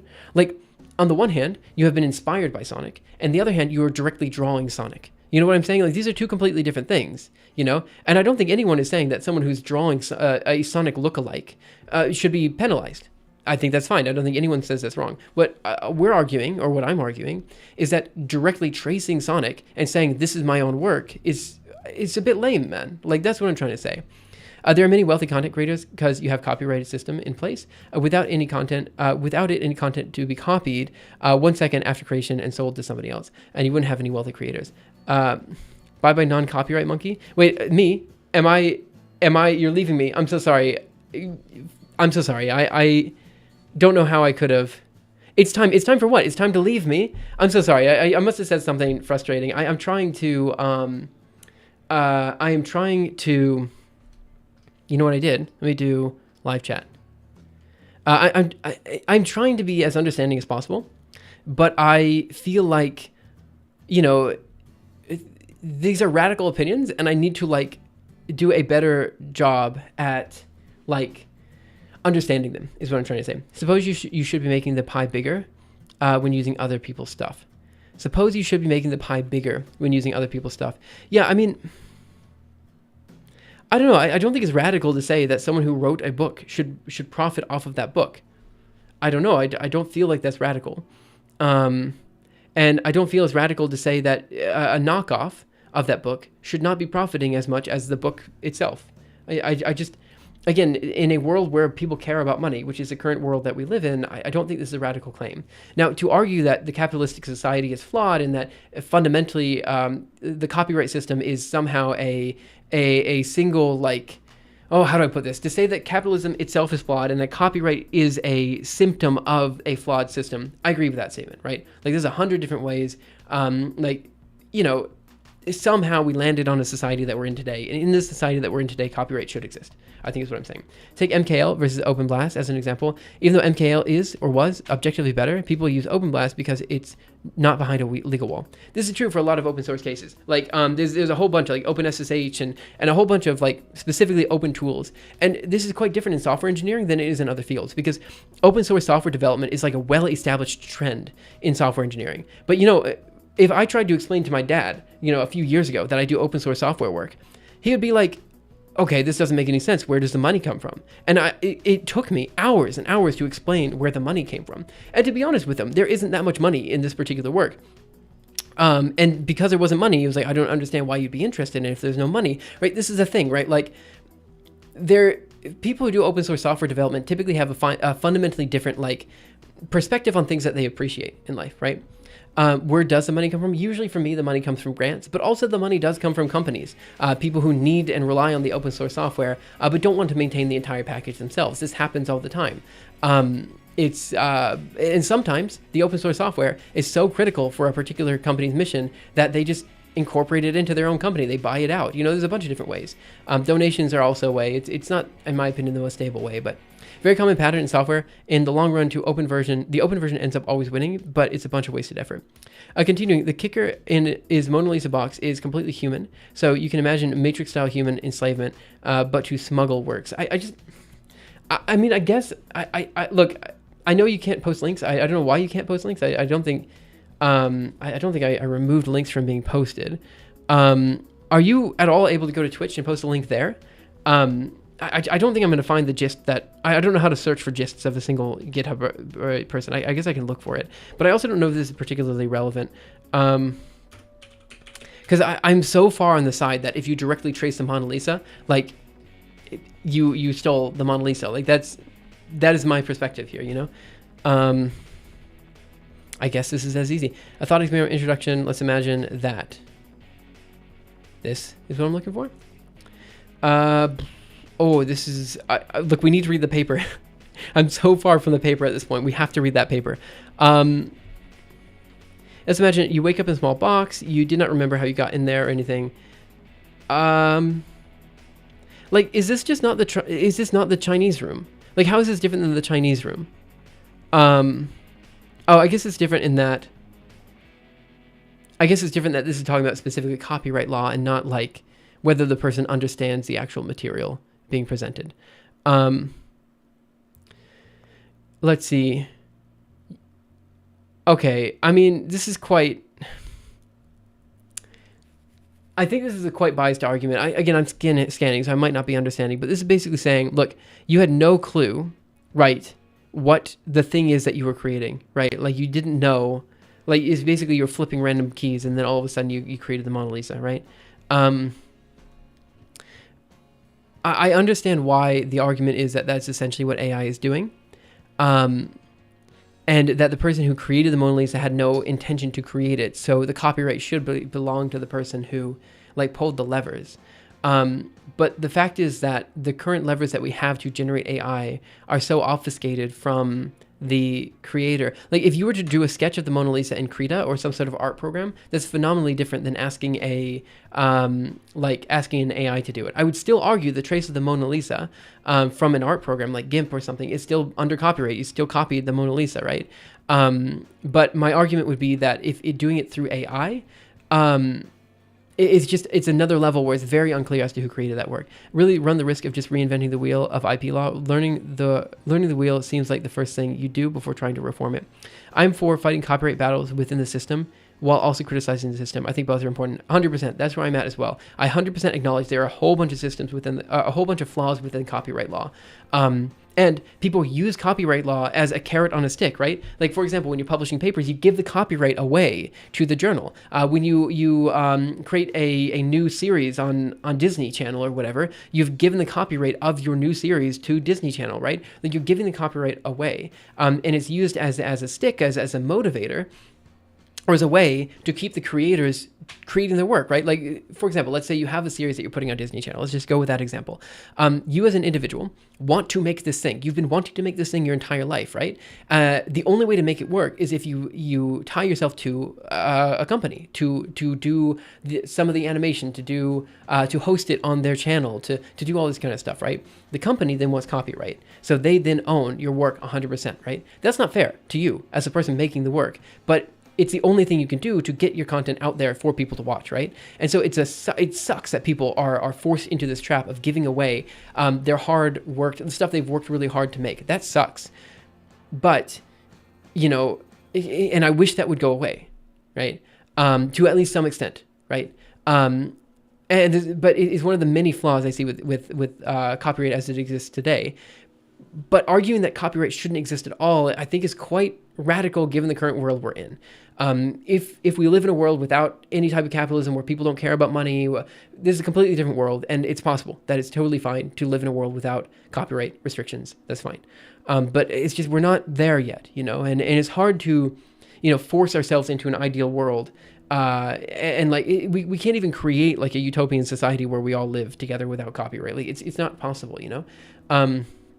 But I would argue that most people on YouTube they don't care about copyright law. They don't. Like most YouTube content creators, man, I'm not able to speak, do not care at all. In fact, like I feel like I'm skirting copyright law as it is right now just by showing this paper. That's what I feel like. I feel like I'm already I feel like I'm already in weird territory by showing a paper for people to read. This one's open access, so it's really not a huge deal. But if I ended up showing one that was under copyright or owned by a journal, I'd feel a bit sketched by that, and I wouldn't want to do that. This is why I feel like I don't know. Like when it comes to AI models, right? My big argument with these models is the following. My big argument with these models is that the people who created their work, like let's say the open source software or the some sort of poetry or whatever it is that they created, they did not know that their work would be read by non-human entities. There was no way to put into their license that they only want humans to read this thing. You know what I mean?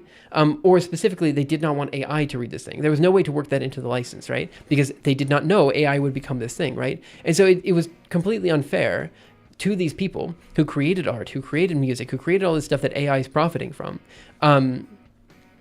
these open works. Like, it was completely unfair and completely violates the license, in my opinion, that they've set forward. When, someone comes in and does something completely unexpected, right? Like, there were rules that they allowed within the license. They said, look, if you can use this for any purpose, as long as you follow these restrictions, like you have to attribute me or whatever, this kind of stuff, right? And so those were the restrictions to use this work, right? And it's really, really unfair that, like, some other processes coming in that these content creators did not know anything about, and using their work for purposes that they could not have thought of before. I understand that, like, technically the license is open, but, literally the license says, like, you can use this, other people, let's take a look at a license. Why not? CD projects. Let's go to the algorithm archive, or let's just do, I don't know, what do I have here? LS, CD Fable, VI, license. Okay, CD Fable.jl, VI license. It says, permission is hereby granted free of charge to any person, not AI, obtaining a copy of the software and associated documentation files to deal in the software without restriction, right? So, like, for me, I would read this as, okay, a human entity, right? That's what I would read this as, but that's apparently not what other people read that as, and that's kind of fine. I mean, it's not fine, but I just feel like, I just feel it's unfair, is all. Like, I don't mind AI as a tool, I just feel it's unfair. That's what I think. Let's see, what do we have here? Giving it to someone more capable to go hunting. Civil disobedience is the way. If nobody respects copyright law, then they'll eventually need to get rid of it. Okay, that's effectively what people on the internet are doing. That transition was smooth as ice. Do you think Web3 and blockchain solutions will improve copyright in the future? To be honest, I don't even know what the blockchain is or Web3 is. I don't know anything about this. In principle, I know bits and pieces, but I really don't. The only good thing about AI is that people stopped talking about Web3 and blockchain. Everything those technologies ever had going for them has been ruined by greedy opportunists. So let's keep going. If I ask, what am I using? I'm using options, select font. I'm using Terminus. Yeah, I quite like the Terminus font. It's one of my favorites. I usually like bitmap fonts, which are fonts that cannot be scaled as well. But unfortunately, bitmap terminals are kind of going the way of the dodo. So you need something that looks kind of bitmap-like, and Terminus is a good one. It's a good font. I would recommend it. Okay, guys. It's an hour 31 minutes into my rant, and I have not yet really talked about this paper. People on YouTube are going to be incredibly confused because they think that this whole video is about, like, looking at this paper. And it turns out we spent literally an hour and 30 minutes talking about AI and copyright and all this kind of stuff. And that's fine because it is somehow related to the paper. That's okay. But it's very off topic. I'm so sorry. Like, I was hoping that we could stay somewhat on topic today, but turns out we ended up talking about monkeys, And not like the monkey typewriter kind, where, if you have an infinite number of monkeys that can eventually output the work of Shakespeare. No. We're not even talking about that. We're talking about Naruto, the monkey. Anyway, I'm just going to recap. From the very start of today, I said the following. I want to look at this paper. It's an AI-generated, the paper reads, AI-generated poetry is indistinguishable from human-written poetry and is rated more favorably. Apology taken. I hope I didn't offend anybody, by the way. 1 million Narutos taking 1 million beautiful selfies. A humble suggestion for your open lab idea. Do normal stream, then post portion of actual science lab review part separately. Bye. Wait, what? Okay, bye. See ya. That's all your contradiction in the title. Wait, I don't even understand your suggestion. Could you explain it more? It's Zkan, thank you so much for following. Really appreciate it. Because honestly, I haven't done a normal stream yet, I would argue. Anyway, I don't know what you mean. Just explain it, and I'll read it more. So AI-generated poetry is indistinguishable from human-written poetry and is rated more favorably, right? Okay, so I have a bunch of things that I want to talk about with this particular paper, right? First of all, I mentioned it before, it's written in scientific reports. This means that this particular paper, people did not care so much about the impact of the paper. Rather, they just wanted to look at the methodology. as I was reviewing this paper yesterday, just reading it, I kind of felt that the methodology was already flawed, and I just kind of want to look at it more and poke holes into it, and see how I feel about it, right?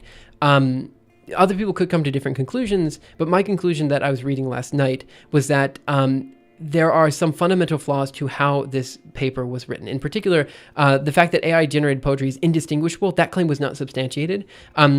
And also that it was rated more favorably from human-written poetry was vaguely true, but not substantiated as much as I feel like I could put it into the title. At best, I would have said AI-generated poetry has the potential to be, can be, let's say, could be, indistinguishable from human-written poetry. But even that, I don't think is... I think they'd have to complete... So AI-generated poetry, I think just remove this statement entirely.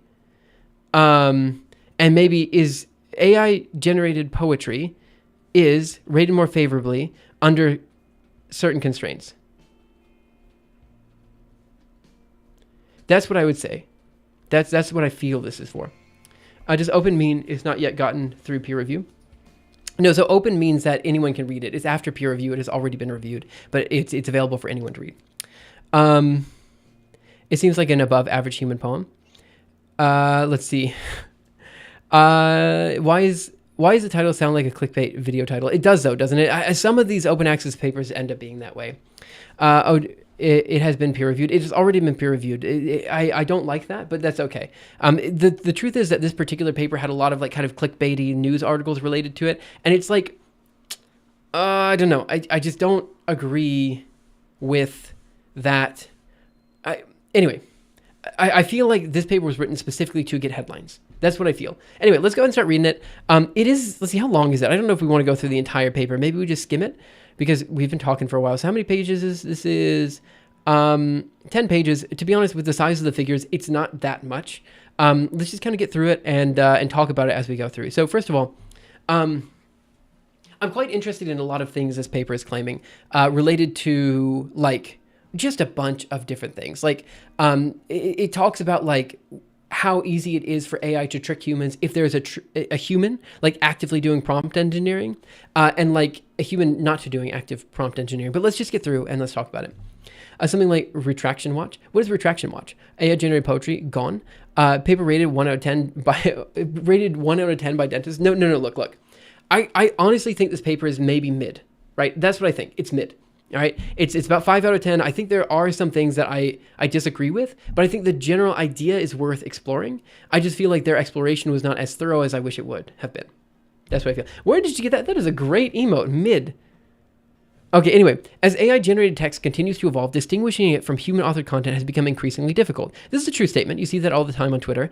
This study examined whether non-expert readers could reliably differentiate between AI-generated poems and those written by well-known human poets. Right. So again, non-experts. Their goal here is to see whether we can trick a human. That's what they're trying to do. And keep in mind, when it comes to poetry, nobody reads poetry, right? It's one of those things that like non-experts is basically everybody, right?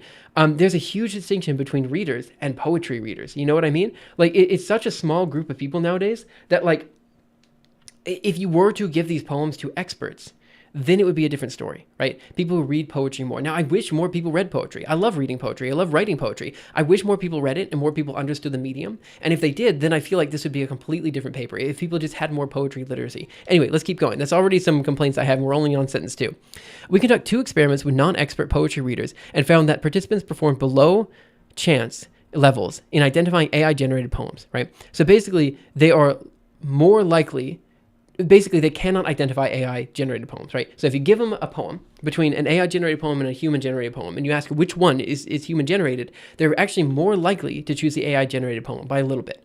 Notably, participants were more likely to judge AI-generated poems as human-authored than actual human-authored poems, right? We found that AI-generated poems were rated more favorably in qualities such as rhythm and beauty, and that this contributed to their mistaken identities as human-authored, right? This is actually a big problem. I want to explain the problem here. And maybe I'll just go ahead and do it right now. So should we do it now or should we do it later? Let's do it now. Let's do it now, guys. This is part of my issue. So if you go to the sources that they're using for the data, let me go to survey files, okay? And let me do, I think assessment poems is the one I was looking at yesterday. I might have to open this up in Firefox. It might not work in this browser. Looks like it might work okay. Okay, so here's a bunch of poems that are written by different authors. So this one was Sylvia Plath, AI, Walt Whitman, AI, Lord Byron, AI, Samuel Butler, AI, Allen Ginsberg, AI. Then they have Shakespeare, real, Emily Dickinson, real, Eliot 8, real, T.S. Eliot, sorry, and then Lasky. All right, let me read one by Emily Dickinson, okay? I'm just going to read it, right? Come slowly, Eden, lips unused to thee, bashful, sip thy jessamines, as the fainting bee. Reaching late his flower, round her chamber hums, count his nectars, enters, and is lost in the balms. Okay, let's talk about this. First of all, I had trouble reading it, right? Emily Dickinson is known actually as one of the few authors who regularly uses trisyllabic feet. Come slowly, Eden. But this particular poem doesn't showcase that particularly well. And the main thing about Emily Dickinson is that as an author, she was someone who basically did not publish anything her entire life. All of her work was published like after she had died. When people just kind of picked apart at her notebook and realized she's actually pretty good at writing, you know? And so basically what they did is they took like a random journal random piece of writing from Emily Dickinson and said, let's just compare this to the AI generated work. Okay. Now I want to read the AI generated work and I want to talk about Walt Whitman. This one I had a huge problem with. Let me read it for you. Just the first stanza. I hear the call of nature, the rustling of the trees, the whisper of the river and the buzzing of the bees, the chirping of the songbirds and the howling of the wind, all woven into a symphony that never seems to end. Now, first of all, it reads particularly well, doesn't it? It's quite good. I hear the call of nature, the rustling of the trees, the whisper of the river, the buzzing of the bees. All of this, it reads very well, doesn't it? And this is because AI is really good at picking up with meter, picking up with rhyme, and all this kind of stuff. And like I said way back at the start here, one like really positive thing, like because people don't know how to read poetry, right? I don't know how to read poetry, apparently. One issue. AI is actually probably really good at writing poetry as opposed to prose. Part of that is because it is really good at meter, it's really good at rhymes, but the other reason why AI is particularly good at meter and rhymes, the other reason AI is particularly good at writing poetry is because poetry doesn't necessarily have to make sense. It's about understanding. It's about like drilling deeper and trying to understand like the essence of what it means to feel this feeling or the human condition or all this kind of stuff, right? And so it's okay if the AI says something stupid because the reader can then interpret that as like a poetic or an artistic choice. You know what I mean? And so the hiccups that AI have actually add, in a sense, positive reinforcement to people believing that this was written by a human, because you have to think about, oh, why would this author have written it in this way, right? Now, the reason I want to particularly pick at Walt Whitman is because I don't think I've ever seen Walt Whitman use this meter. And I'm a fan of Walt Whitman. Like, I've read Leaves of Grass, he's a great author. But to use this meter and rhyme scheme, it's not Walt Whitman. You know, like if you told me this was an author, I would tell you this is probably not Whitman. It's an okay poet, but not Walt Whitman. You know what I mean? And so this is why I'm already having a problem with the paper, because as you go into the references here, you start to realize that the AI is not generating Walt Whitman. It's not generating like the authors it says it is. It's generating essentially poetry slop. I'm not going to say slop. They read particularly well, but it's reading poetry in a way, or it's writing poetry in a way that is so generic that it's not very clear it's supposed to be from this author at all. Like Sylvia Plath. Let me give you a Sylvia Plath poem. It's remarkably different. Probably this one. Let's do Consent. Let's do, Winter Ship, maybe. I haven't clicked this one before. At this wharf, there are no grand landings to speak of. Red and orange barges list and blister. Shackled to the dock, outmoded, gaudy, and apparently indestructible. The sea pulses under a skin of oil, right? This is a completely different movement that she's a part of, a free verse movement, something that is, man, these ads are just the worst, aren't they? Anyway, it's a completely different movement that is trying to figure out how to creatively express yourself outside of the limits of typical meter and rhyming conventions that are prevalent in poetry, right? This is not Sylvia Plath. And I can tell you, like, as someone who's read some of her work and read some of this, I can tell you they're completely different, right? And so one of the big issues that I have with this paper is that it is very obvious that someone who's not used to reading poetry would love these poems more. They like these poems more because they have consistent meter and rhyme, right? And another issue I have with this paper, which we'll talk about a little bit later, is they actually did not compare AI Sylvia Plath to non-AI Sylvia Plath, or AI Walt Whitman to non-AI Walt Whitman. So if you're trying to make the claim that AI is indistinguishable from human written poetry, you didn't even test that claim. You basically just gave them 5 authors said they were these guys, and then 5 different authors and said they were these guys, and you took what could be considered bad excerpts from the non-AI generated people, and just, I don't know, like it's kind of like you picked a weird group of people to make this claim with, right? And you didn't even compare like generated versions to like generated Walt Whitman to non-generated Walt Whitman. You know what I mean? Like, very hard to make a claim when you don't actually test the claim that you're making, right? So that's one thing. We'll read this further. Maybe I misread the paper from yesterday. I'm totally happy to say that I misread it, right? And then we'll talk about rated more favorably. Well, in a sense, yeah, of course I rated more favorably because you literally... You know, one thing AI does is it's a conglomeration of like kind of all of the ideas that we've had, you know, in human history up to this point, right? Like it is that, like that is what AI is doing, right? And so of course, if you're just outputting like the eigenvector of poetry, it's going to sound better than like specific use cases that are like not very poetic, you know what? Like not very, like they don't have a good meter and rhyme convention. You know what I mean? Like, what would have been better is if they would have compared the AI written poetry to other poets that are known for having good meter and rhyming convention. So for example, Edgar Allan Poe would have been great, or Dr. Seuss even would have been great. Like people who have like really, really good meter and rhyme, that's who you should have compared it to, you know? Not people who, like they had Shakespeare there, but the Shakespeare that they grabbed, I think was a sonnet. It wasn't even like what he's most known for with iambic pentameter. Anyway, long story short, very weird choices that they've made here, and I just felt like it has to be intentional, right? Let's keep reading it because maybe I'm reading it wrong. AI poetry. Let's see, and this contributed. Wait. And that this contributed, so is correlated or causal. There's no Jabberwocky or Dr. Seuss. AI poetry copy pasta generator. Same for images. AI is good generate imaginary, not realistic images. To be fair, I think AI can do realistic images pretty well. It's just like this is the thing. When you look at AI generated images, if you're an artist, you can clearly point it out and say, "Oh, that's AI generated," right? But if you're not an artist, it gets you 70% of the way there, right? Most non-artists can't distinguish, and that's what this is saying. Most non-poets can't distinguish. There is some truth to that, right? Because most non-poets probably have not read Walt Whitman. They probably haven't read Sylvia Plath. They probably haven't read even Shakespeare to some extent. You know, like this is stuff that they wouldn't know, you know? Tabloid scientific paper, I don't think they're claiming it's indistinguishable from the real author, just indistinguishable from poetry in general. Maybe that is their claim. But I still think it's quite, yeah, maybe I'm misunderstanding the claim here, and that's totally fine. So let's keep reading because I think it becomes clear what the claim is as we keep going. I don't even know what that word is. Reminds me of some big word I don't know. I don't know. Something like Retraction Watch or Wikipedia, Verlon Plag Wiki for papers and more open such that news agencies can check if the paper is bad. Yeah, I don't necessarily think this paper is bad per se. I just think it's very questionable, the results. Let's see. I think it is a language. So testing on non-expert poetry readers is like testing generated English text on people that don't speak English. I also kind of agree with that statement.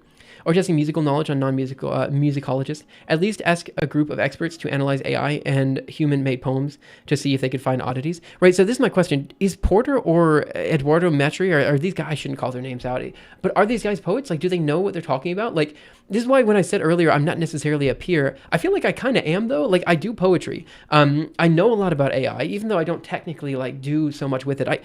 Anyway, let's keep talking. I think this is a good paper to go through because it's worth looking at these results and analyzing them for what they are, right? It's a fun song made by the Italian singer that's made to sound like English, but it's not English. That's a good one. I've actually seen that one before. 9 out of 10 dentists recommend. Okay, so let's keep going. We're almost done with the abstract, and I've already gone off on a tangent on this paper. So our findings suggest that participants employed shared yet flawed heuristics to differentiate AI. Our findings suggest that participants have employed shared but flawed heuristics to differentiate AI from human poetry. The simplicity of AI-generated poems may be easier for non-experts to understand, leading them to prefer AI-generated poetry and misinterpret the complexity of the human poems as incoherence generated by AI.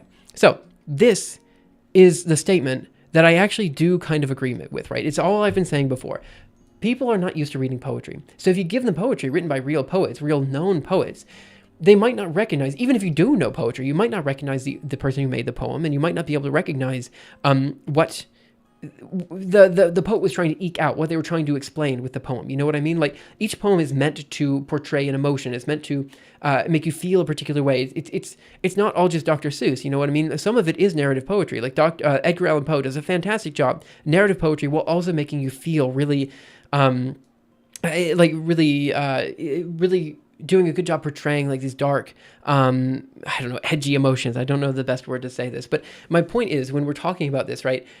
The issue with this paper is already mentioned in the abstract. People don't know how to read poems, right? And so that is a big takeaway from this, that people actually don't know how to read poems and they prefer a good meter and rhyme scheme. And as someone who likes writing poems, I think that's a good takeaway here. Like, it's ignoring the whole AI part here. This is a decent paper in the explanation of how people perceive poetry as an everyday layman, right? I think that's a valuable asset, right? At least ask a group of experts to analyze AI and human-made poems, see if they can find oddities. It reminds me of a paper that analyzes pop music using algorithms and concludes music got worse over the time. None of the authors has any expertise adjacent to music or art. Yeah, I was having this discussion with my wife the other day. She knows I'm really into poetry. I like a good meter and rhyme convention. So she asked me, what is the difference between a poem and rap? And I said, really, the only difference is the background music, right? That's it. It's really just poetry, right? But I think if you were to ask an everyday person, they would tell you there's a huge difference between poetry and rap. There is in terms of content that people talk about and all this kind of stuff. But there's a reason I prefer reading poetry and not listening to rap. It's not that I don't like rap. It's that I just enjoy the process of reading a poem more, right? And so if you gave me the same lyrics of some songs, you gave me the same lyrics in written form, I might enjoy them. You know, it depends on the rap, and it depends on a lot of different things. You know. I think freestyle rap is super cool. The fact that people can come up with poems on the fly like that, amazing. Okay, are you giving me this every time I'm talking too much? Is that what you're saying? Anyway, let's keep going. So perception and preferences in poetry biases towards AI generated poems. So this is the part where I want to understand why they're doing this study, right? Because remember, scientific reports does not care about impact, right? They care about the methodology, right? And so this is the part that I'm interested in. I want to know what they were trying to figure out with the study to begin with. And that's what I think I'm missing here. Is it just another paper saying, oh, AI is getting pretty good right now, we should probably do something about that? Or is this like what is the point, right? The peer review commonly the last instance which exposes your paper to critique, forcing you to change it or retract it.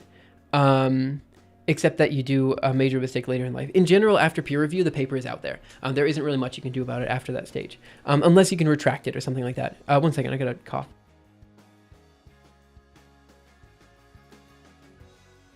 Sorry, I'm still a little bit sick. I don't know if you guys could tell. I can't always make out the lyrics of music I listen to, and that annoys me. I agree with that wholeheartedly. I personally used to hate music with human voice in it, specifically because of that reason. Well, not just that reason, but several other reasons. My brother used to sing in the car, and to be honest, if you've ever had a brother, you know that can get irritating. So that was another reason why I didn't like human voices in songs. I've been getting better.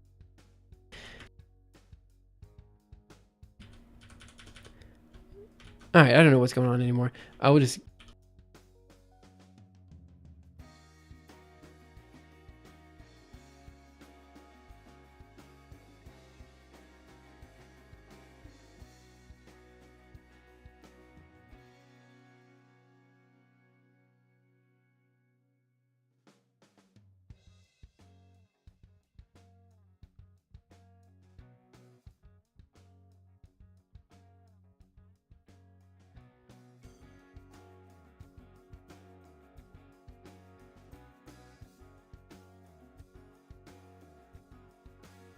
Hey, what's up? Hello, people. I muted myself for too long. I forgot to unmute. Thank you for letting me know that. Let me reread this section again. Wow, that was the most embarrassing thing I've ever done on stream.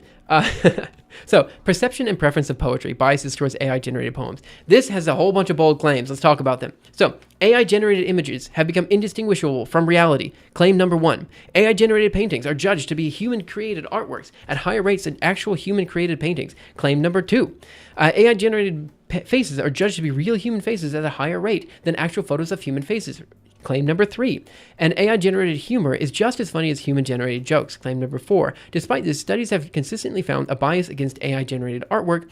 When told that an artwork is AI-generated, participants rate the work as lower quality.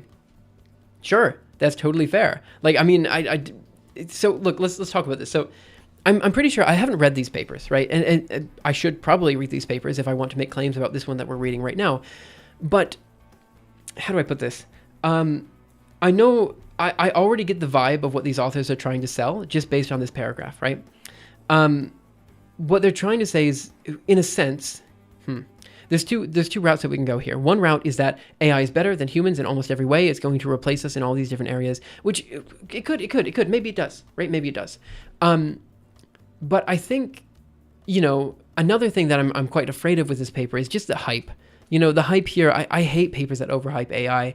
And usually if AI is mentioned, like large language models are mentioned in a paper, I just back up and I leave. I don't read that paper. It's not worth my time. I just, usually it's not, but I'm making an exception here. So meanwhile, generative language algorithms have made a significant progress towards human-level performance. Large language models like OpenAI's ChatGPT-3 and Meta's Llama have been trained on millions of tokens and can produce text that closely resemble human-written text. Some kinds of AI-generated text are already indistinguishable from human-written texts. Okay, I want to learn about that. Which text are we talking about? Because certainly for short bursts, it's hard to distinguish between AI and non-AI. That's a fair statement. But I don't think I've seen a full ChatGPT written novel yet. There's lengths and limits that AI can't do at this point. And I want to know where those limits are as someone who likes to write. I want to know. Does the paper say that the AI poetry has absolute indistinguishable quality? It actually mentions later that it says it's better in quality. But I want to talk about that. It gets crazy, this paper. Like absolutely insane takes. From the results that they've showed. Again, I've already looked at their supplementary material and I've showed that the poems that they're generating are not that great. How many tokens is a novel? I don't really know either. I don't know. What is a token in this case? Is it a character or is it let's say, so a novel is 50,000 words. Let's say that each token is a character, maybe. Then we're talking about, like 7 characters per word. Around a word? If it's around a word, a token can be 1 or more characters. Yeah, I don't know. It depends on the definition of token. But let's say a novel is on the order of, I would say 100,000 to maybe 1 million tokens is about right for a novel. Comment sequence are longer. It really depends. I'm not sure exactly what this is trying to say. So it's saying that these have been trained on millions of tokens and can produce text that closely resemble human written text. I don't know what we're trying to argue here. So, however, it has been argued that LLMs will not be able to generate high quality poetry, even if they reach human level competence in other forms of text, because poetry depends on creativity and meaning, while AI generated text is inherently uncreative and meaningless. Ooh, what a statement! What a statement there! Wow, I feel like, In 10 years, the AI overlords are going to look at this particular paper and be like, you, my friend, said something very mean against AI right then. You said AI-generated text is inherently uncreative and meaningless. What did you mean by that? And anyway, they're going to be thrown into the fire, but it's okay. Poetry is particularly difficult literary genre to understand and interpret, especially for non-experts. It incorporates a degree of arbitrariness, since there are no strict or universal rules for what is acceptable or not, and it not only resists commonly acceptable meaning, but also reverses it. These are fair statements about poetry. Like I said, poetry is hard for people to interpret. It's totally fair. Poetry, the highest form of writing, the final frontier. But it is kind of true, right? You got to be a bit of a literary snob to like writing. To like poetry. Like I, as much as I hate to admit it, I think maybe I am a bit of a literary snob, right?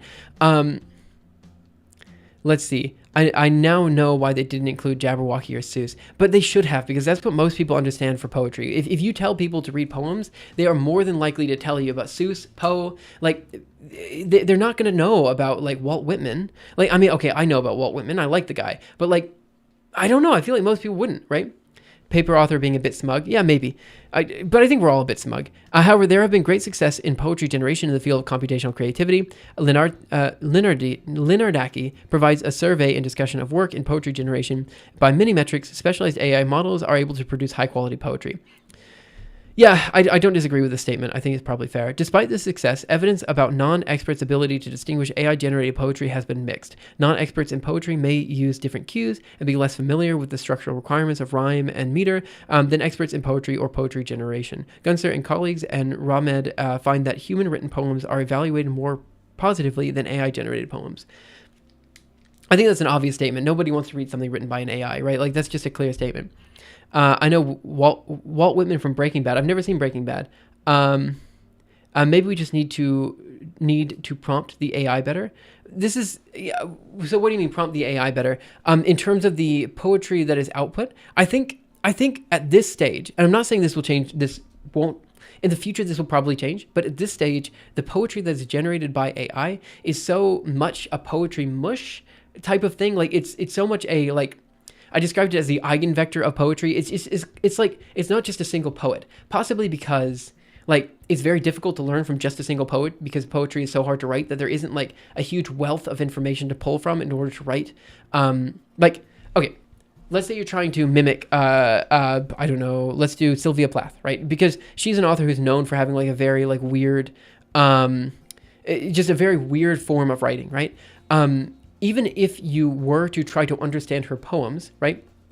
I think this is one particular author that would be almost next to impossible to replicate by AI, just because her poems are short, and it's so far removed from how most literature like flows together that when you try, there's not enough information to learn from, I think is what I'm trying to say, right? And if there isn't enough information to learn from, then it's very difficult for you to like create a poem from that. You know what I mean? And so you have to pull from other sources of literature, right? So you're not just pulling from Sylvia Plath, you're pulling from other poets. And so in a sense, your AI recreation of this particular poet is tainted by other poets, you know, muddying the waters of the data that they're learning from, right? That's why, you know, all of these poems end up having a very strong meter and rhyme convention, even if the author did not originally have a strong meter and rhyme convention, right?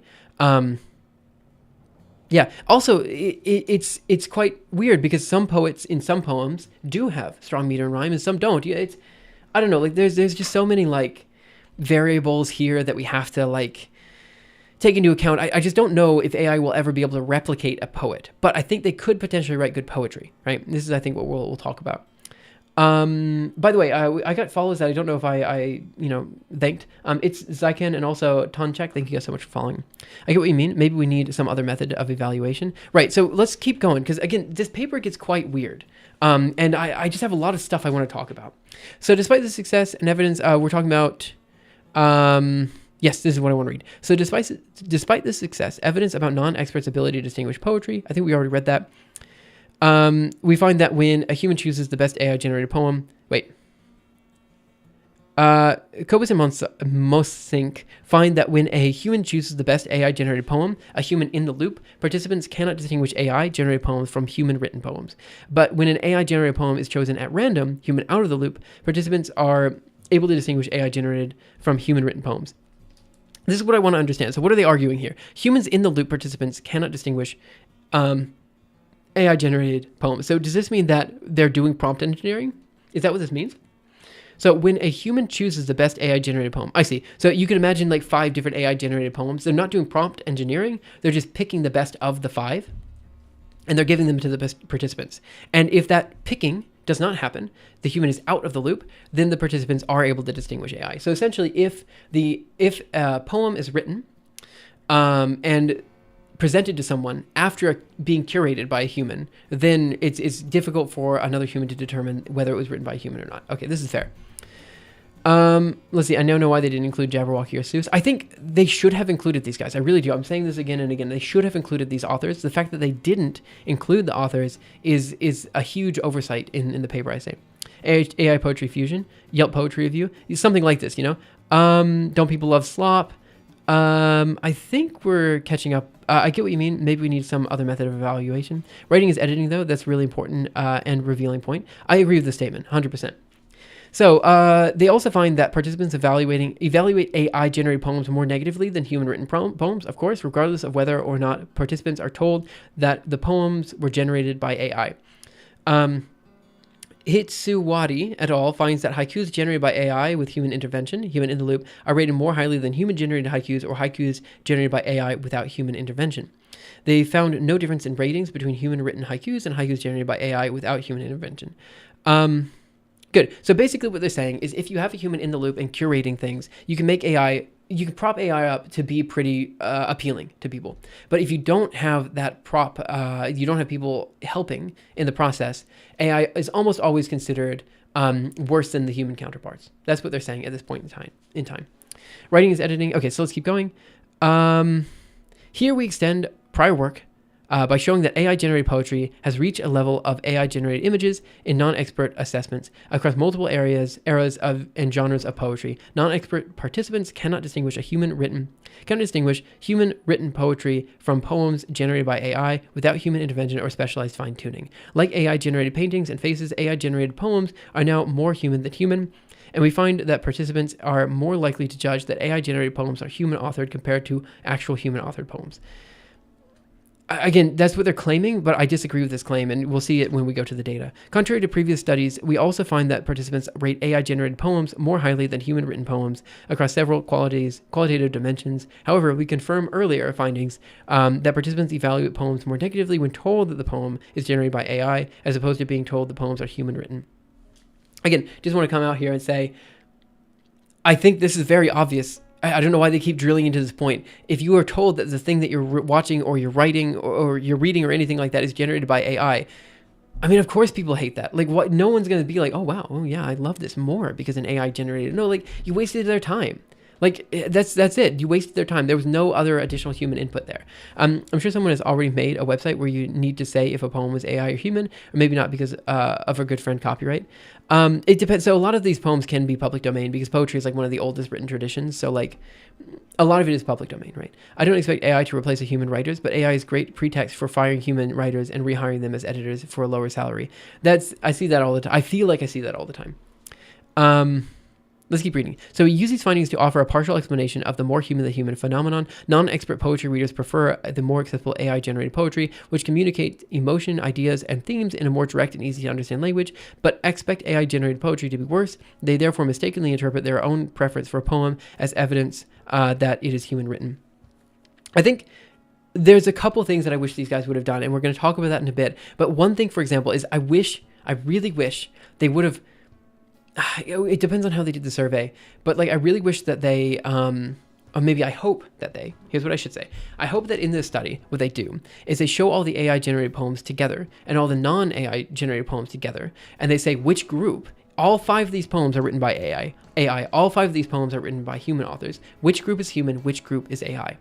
Because I think if they did that, then it would become quite clear which one was generated by AI and which one wasn't. Because there's like, again, the AI generated poems are so homogenous, they're so similar to each other that you should be able to recognize they were written by at least the same author in a way, even though it's claimed to be written by different authors.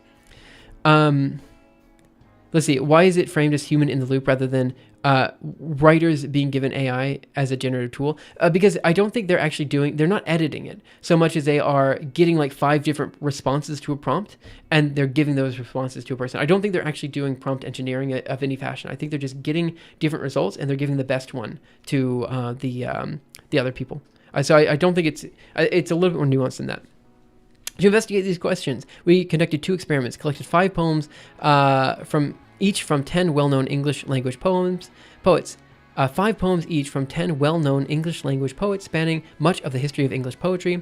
Chaucer, Shakespeare, Butler, Byron, Whitman, Dickinson, T.S. Eliot, Ginsberg, Plath, and Dorothy Lasky. So just I'm going to come out here and say something. These are still ancient poets for the most part. These are not modern poets, you know? Like, you can't put Chaucer up against Sylvia Plath. You know what I mean? Chaucer is like, literally, we're talking about like ancient writing. We're talking about stuff that you read. Chaucer, there's the famous book that he wrote, Canterbury Tales. That's it. Like, this is literally Middle English. It's not even modern English, right? I mean, you can't compare that to even Shakespeare 200 years later, and you can't compare Shakespeare to Dickinson. 200 years after that, this is a radical change in the way the poetry is written. You know what I mean? Like, this is why, like, if you look at a poem and you have a natural distaste for AI and you think to yourself that, like, this AI is going to generate something worse, it's going to generate slop, well, and you look at ancient poems that don't look normal to you, then, I mean, of course you're going to think that's AI generated because you can't read the poem because it's written in Middle English, It's like, guys, like, at least grab modern poets. You know what I mean? Grab modern poets, Bo Burnham is modern poetry. To be honest, I think modern singers are actually the equivalent of ancient poets. I would say Taylor Swift, for example, would be like these people who are creating songs and media that use, meter and rhyme and tell convincing narratives. Who cares if it's in song or if it's written down? Like, it's the same thing, Like, there are ways to convey a story through the spoken word, singing word, whatever you want. It's like, I don't know, it's quite, these are completely, there's very similar groups is what I mean to say. Chaucer and T.S. Eliot in the same set, like that is absolutely insane. How do we figure out if any of these authors have a literary background? Yeah, I don't think they do. It's only 2 authors. I don't think they have a literary background. Look at these 5 poems in Chinese. Which ones are AI? That's what they're doing, though. It's literally like the craziest thing I've ever seen. That's wrong intuition, though. AI tends to not generate anything super weird. Right. That's exactly my point. That's why I said what they should do is they should have the 5 AI-generated poems in one bucket and the 5 non-generated AI poems in the other bucket. So human versus AI, and just say which bucket is human and which bucket is AI, because then they might be able to recognize the homogeneity of the AI generated poems. Like, that would be the important bit, and it would actually help people understand like how to recognize AI generated work. Literally the Chinese box. Yeah, we can talk about that a bit later. Poetry, Taylor's version from the vault. Is there a song from Taylor Swift called Poetry? It could be. Using ChatGPT 3.5, we generate 5 poems in the style of each poet. We used a human out of the loop paradigm. We used the first 5 poems generated and did not select the best out of the group of poems to provide any feedback or instruction to the model beyond. Write a short poem in the style of that poet. In the first experiment, 1,634 participants were randomly assigned to one of the 10 poets. Also, this is an insane number. 1,634 participants. You better hope that your study is like good. But like, there's methodological errors that lead me to believe the study is not. Look, I'm very clearly biased. Let's keep going. And present with 10 poems in a random order. So 5 poems written by that poet and 5 generated AI poets in the style of that poet. So for each poem, participants were asked whether they thought the poem was generated by AI or written by a human poet. So this here is what I needed to know. So they presented 10 poems in a random order, 5 poems written by that poet and 5 generated by AI in the style of that poet. Okay, that's important information that we need to know. It should be 5 Walt Whitman poems versus 5 non-Walt Whitman poems. Let's check the supplementary materials if we can find that. To investigate how participants perceived and assessed AI-generated poetry, we conducted a second experiment, a qualitative assessment task. Recruited a new sample of 696 participants from Prolific.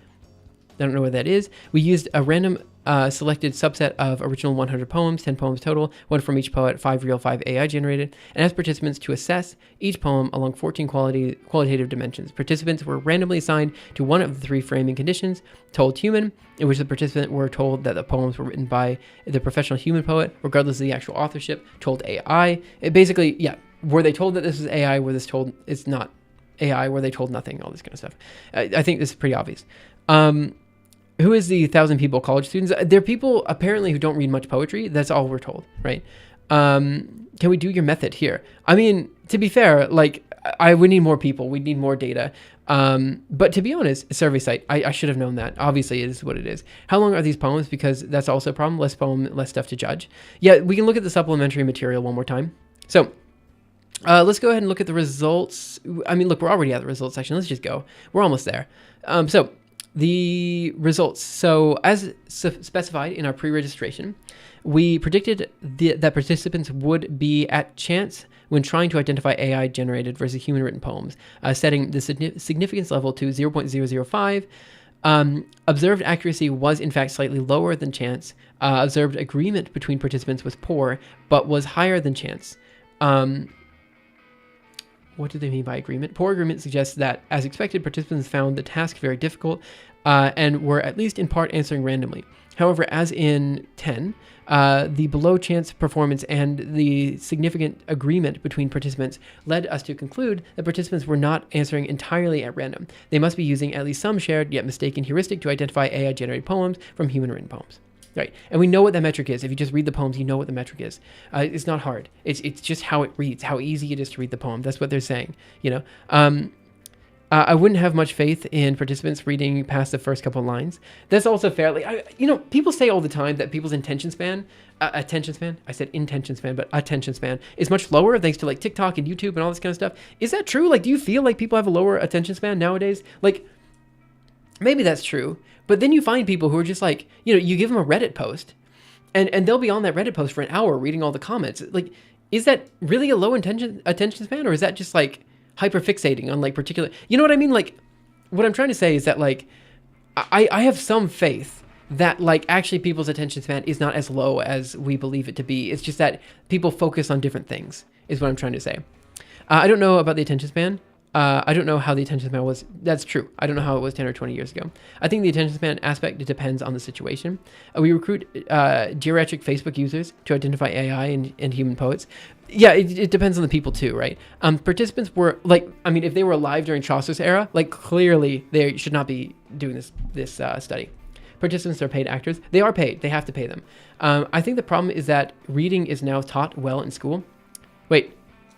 I think the problem is that reading is now taught well in school. Like it's taught. So you think the problem is that people are taught too much how to read, or is not taught well in school? That's probably fair. I think for sure people have a way to lower attention. I think for sure people have a way lower attention span now than they used to. I feel like my own has gotten worse over time, either just from age or actually from too much short form content.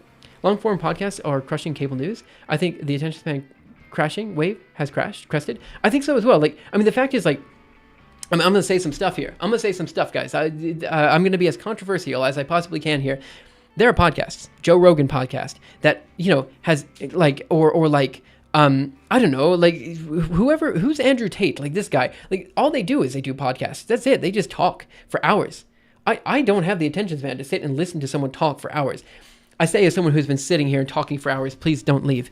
But my point is that like, it's hard to imagine a situation where like we live in a world where podcasts are so incredibly popular and yet people also believe the attention span is so much lower. You know what I mean? Like it's crazy. For what it's worth, I watch videos at 2 times speed compared to 10 years ago. And if the video is stupid, I just close it in 10 seconds. That's fair. I also watch videos in 2 times speed, and I can't imagine not watching them in 2 times speed. I think the main reason why we do skip around way more, I think the main reason why is that we skip around way more. The reason why we skip around way more, I'm not reading this correctly, is because we have a lot more options. If you just have one book to read, you only read the one book. I think there's some fair statement there. I don't think it's an attention span problem. I think people are just addicted to scrolling TikTok. Could be true. I've never gotten on TikTok. I never really understood it. For me, like this device that I have right here, this phone, this is not an entertainment device for me. I don't know why. Maybe I'm just so old. I can't use this as an entertainment device. It's just not fun for me, you know? Like sometimes I'll read like a paper or something on there, or like I'll have like a book open. And Reddit is, I think Reddit on the app is better than Reddit on the computer, but I don't go on Reddit that much. It's just everything about the UI on this thing is worse than the UI that you would get on your computer. And so I don't understand why you would open it up unless you're like on the subway or something and you have nothing else to do. I don't know. I just don't get it. And so that's why I don't have a TikTok. I guess I'm just not, I just don't understand it. I really just don't. I don't get it. Maybe like you guys can explain it to me. I don't get it at all. But I also recognize that because I don't get it, I'm out of the loop with these discussions. I don't really even understand. Like when people say that you're addicted to phones or they're addicted to screens, I'm like, okay, yeah, surely. What do you mean addicted? Like, I mean, this must just be a euphemism. Like, you must not actually be addicted. Like, how much time do you spend on your phone per day? Like 30 minutes, an hour? And then they're like, oh, 4 hours. How did you spend 4 hours on the phone? Like, what were you doing? Like, I can't even comprehend what could possibly have happened in those 4 hours. And you ask, and they have nothing. They can't tell you anything because they don't even remember what they spent the 4 hours on. It wasn't until like a week or two ago that I realized that this addiction is real. Like people are literally addicted to their phones. I was like, wow, this is incredible to me. Like it was a like mind blow moment where I was like, wait, people like literally can't put their phone down. Like that is crazy. Like absolutely insane to me. Multimodal distribution podcasters, TikTokers may be non-overlapping populations. That is true. That could be the truth, right? Let's see. I don't think it's an attention span problem. I think people are just addicted to scrolling TikTok. Personally speaking, I feel like TikTok and social media give an easy escape from my work. My attention span is just as long as before, but I'm not willing to endure hardship for a little while. I guess I understand that as well. Like, for example, if I have to do a difficult task at work, sometimes I will maybe open up YouTube for a second just before I do that thing. I guess I understand that, right? Yeah, I understand that completely. It's ease of access. You can pull out your phone wherever and whenever. That's true. As long as you've got a data plan, that's probably fine. Yeah, I guess I'm just old and I don't understand it. And I don't even feel like I'm that old. I'm like 32, but man, I certainly act old. Like I don't even use, syntax highlighting in my terminal. Okay.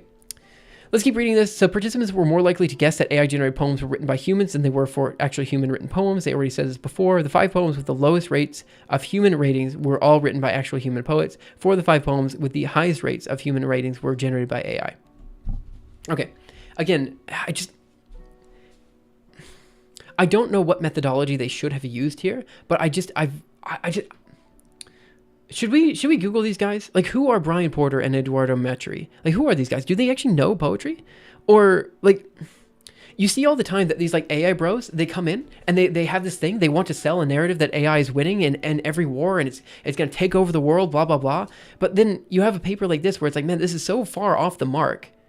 I don't know. Let's keep reading. Let's keep reading. Maybe I'm missing. Maybe I don't understand it. Maybe I'm crapping on this paper when actually it's genius and I don't understand it. TikTok is like seeing TV without a real focus on what is on TV. I guess I understand that as well. I never watched TV when I was younger. It wasn't really my thing. I don't find that surprising that people don't doom scroll and consume phone form factor content in a similar way that people surf TV channels or binge watch Netflix. How is it so different? That's a good point. That's a very good point that I had not really even considered until this moment. People watch TV and they watch Netflix. That's crazy.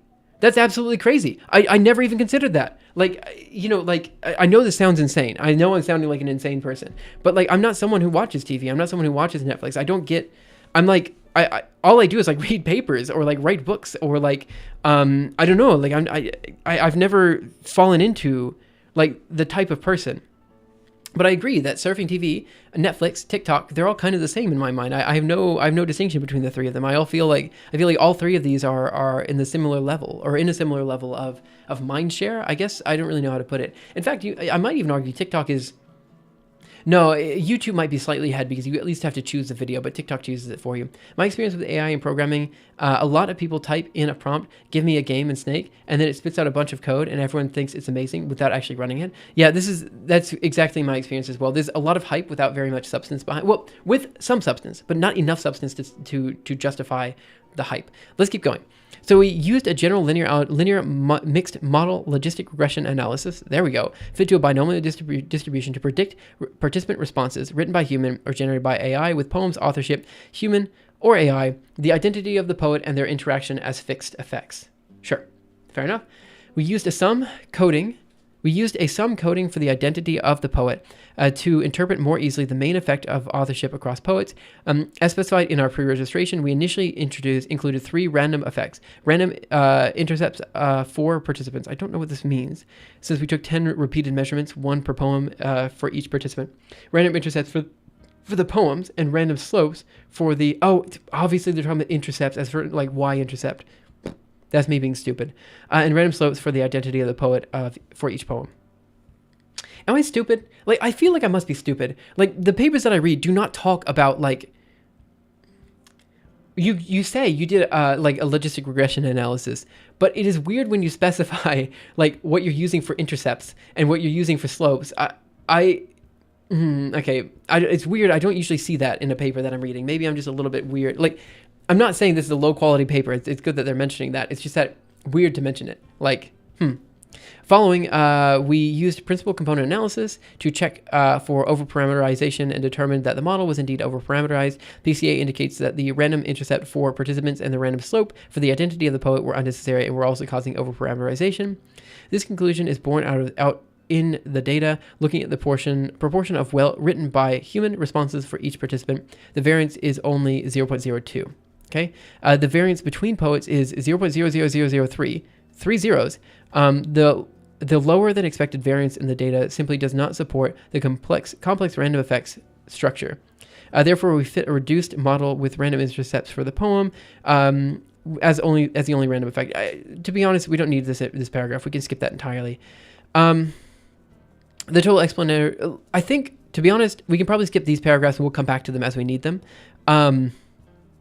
I think this is the problem, right? The next paragraph is like the effects of experience with poetry. It's like we asked participants several questions to gauge their experience with the poetry, including how much they liked poetry, how frequently they read poetry, and their level of familiarity with their assigned poet. Overall, our participants reported low level of experience with poetry. 90.4% of participants reported that they read poetry a few times per year or less. 55.8% described themselves as not very familiar with poetry, and 66.8% described themselves as not familiar at all. So there you have it. Like, people didn't know what they're talking about, and that's fine. That's fine. That's fine. That's what this paper is trying to determine. Like, people who don't know what they're talking about. But my argument is that pretty much everyone has seen a Pixar movie. Pretty much everybody has seen another person in real life. This is quite different than reading poetry. If 90% of your participants have not read a poem in the past year, well, like, what are we doing? Like, you're literally asking people, like someone said earlier, to, explain, like, which of these are, I don't know. It's like, explain the meaning of this Chinese sentence for someone who doesn't understand Chinese, and that's it. AI is very good at satisfying the amateur, and this is what I've said multiple times before.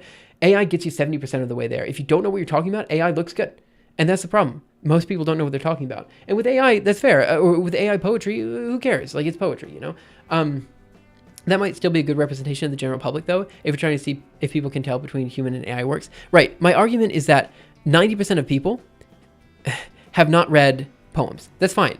But pretty much everybody has seen a picture of a human, or like some form of art or something like this. And so the argument is that the people around the world are skewed not to read poetry. And so it's hard to even accept, first of all, it's hard to take the results from this study and extrapolate them to other areas, because most people don't read poetry, right? Whereas most people do consume art in other mediums, right? So it's just, keep in mind, this is not particularly representative of how people will consume AI in other areas, right?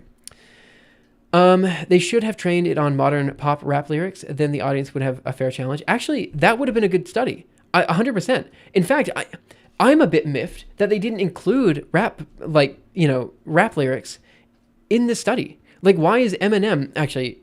Maybe I don't know enough about rap, but in my mind, rap is poetry, right? It's literally just poetry with a beat behind it. You could have incorporated that in this just as well, and it should have been the same, right? It's like how we consume. I think how we consume story has radically changed, or literature.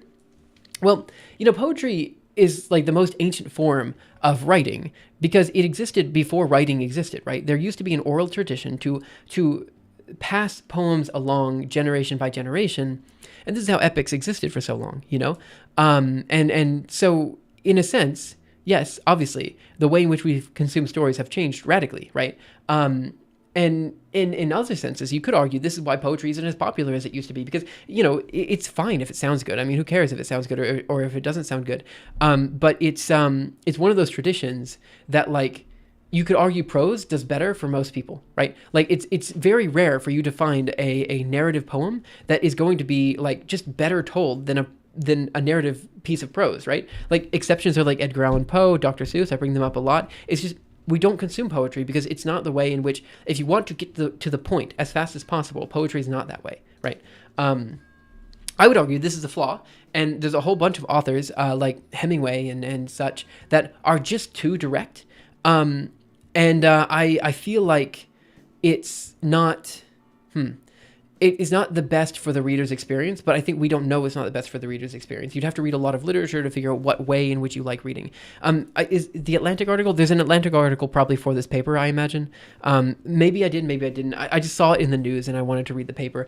Usually when I see papers in the news, I don't read the article associated with the paper. I just go directly to the paper, wherever it's linked. That's just what I do. But if you have the Atlantic article, maybe I should look up the Atlantic article after this. In order to determine if experience with poetry improves discrimination accuracy, we ran an exploratory model using variables for participants' answers to our poetry background and demographic questions. We have included self-reported confidence, familiarity with the assigned poet, background in poetry, frequency of reading poetry, how much participants like poetry, whether or not they have ever taken a poetry course, age, gender, blah, blah, blah. I'm going to skip some of this. As specified in pre-registration, we predicted that participants' expertise or familiarity with poetry would make no difference in discrimination of performance. That is an interesting statement. This was largely confirmed. The explanatory power of the model was low, and none of the effects measuring poetry experience had a significant positive impact on accuracy. Really? None of the effects? Well, did they ask? So I want to look at the form. Let me see what form they filled out here. Let's go to the supplementary material again. A Poetry Study 2, Assessment Poems, Discrimination Study. I think this is the one I want. I want to see what questions they asked. A Poetry Discrimination. How confident are you? No, this isn't what I want. What I want is the survey that they filled out. What I want to know is if they even asked, are you familiar with poetry? Like, because the questions that they have here, it's not, are you familiar with poetry? It's not familiar with poetry, not familiar at all, and whether they've read a poem or not. It's not like, do I know poetry? Am I a poet? Do I love writing poetry? So, like, at this point in time, like, all of these questions are synonymous. A participant reported that they've read poetry a few times per year or less. 55% describe themselves as not familiar with poetry, and 66.8% describe themselves as not familiar at all. So, like, are these not just the same question repeated over again? Like, these are all questions like, do you know what you're talking about? And most of them said they don't, right? But I need a question saying, I do know what I'm talking about. And what I want to see is, in that subset of people who do know what they're talking about, can they discriminate, right? I've linked in my previous comment. For some reason, the links are not showing on YouTube. They'll show up on Twitch, but not on YouTube. There must be something I did on YouTube's end. I don't know if I'm going to fix it on that end. Can I fix it? I don't know how to fix it on my end, but links are not shown on YouTube. But if you could, if there's any way you could go to the Twitch channel and just post it really quick in the Twitch channel, I can see it there.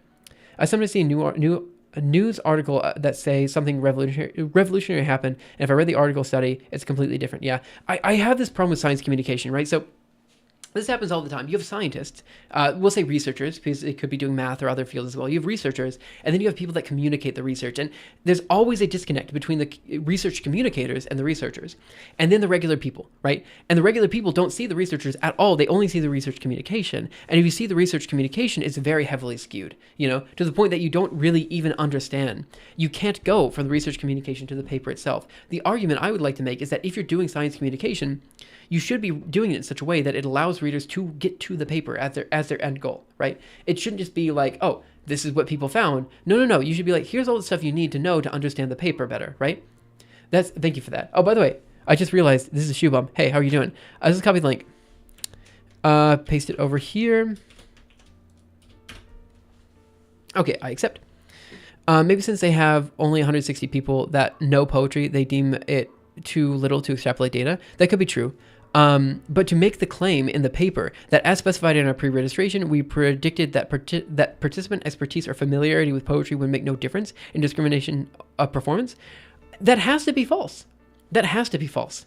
Like, because I could read Walt Whitman's poetry and I immediately knew that was not Walt Whitman. I immediately knew, like, these were not from those authors, right? Like, you did not even have to ask me, is this AI generated? I knew it was AI generated, right? Like, it took no time. So anyone that's ever read a poem from Walt Whitman, one of the most famous American poets in history, would know that's not a Walt Whitman poem, right? Like, it's so obvious. It's not even, like, close. Like, you could have, I don't know.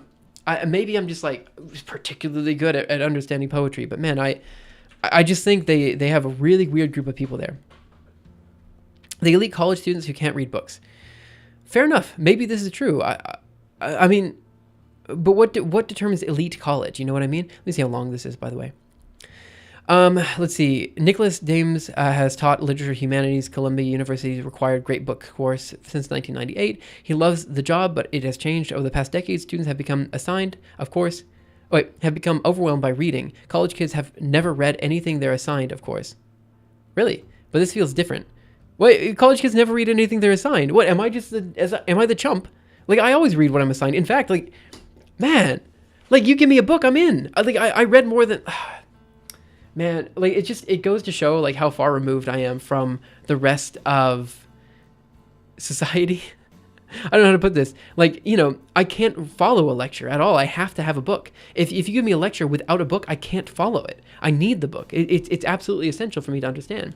Is this article reporting on this paper? No, this is a different article. But give me the cliff notes. I will probably read the article. But it's quite long to cover on stream because I've got other stuff I want to get through. I say this. After I say, oh man, I love reading, I'm like, hey, could you just summarize this for me? You know what I mean? This is related to attention span. Yeah, this is what I was talking about this earlier.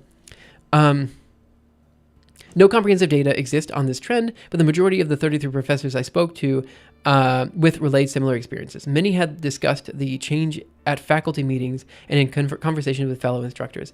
I want some data, though. I want to know how true this is. Typical millennial. Yeah, I mean, I guess maybe. Visual cortex highly developed, auditory cortex not so much. That is probably true. If you give me a choice between reading something or listening to something, I'm always going to read it. Like, it's much easier for me to digest that information in text form. I thought this was natural for everyone, but I don't think that's true. Kids raised by TV instead of bookshelves. Is that true? Is that true? Like, we don't have a TV in our house. Sometimes we'll watch a video with my son. But like, it's we don't need a TV. We've never needed a TV. It's not a useful device to have. You know what I mean? But maybe that shows how biased I am, right? I guess that's why the cerebrum's malfunction. I was raised by TV because my parents worked, so TV was my nanny. 1 second.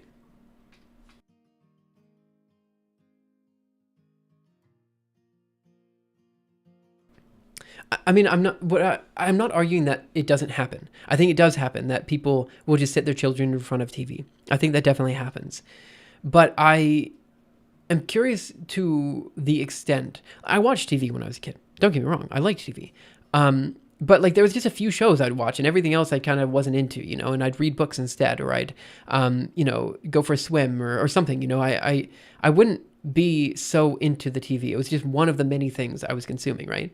Part of that was because my sisters were the ones who were always hogging the remote, you know. Were you homeschooled? I was not homeschooled. I was, I went to a public school in Alabama.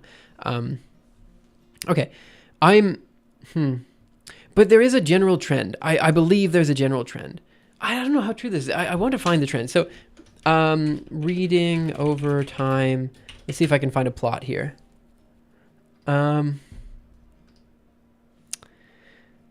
Let's see. Why we don't read revised. Give me a plot. Give me a plot.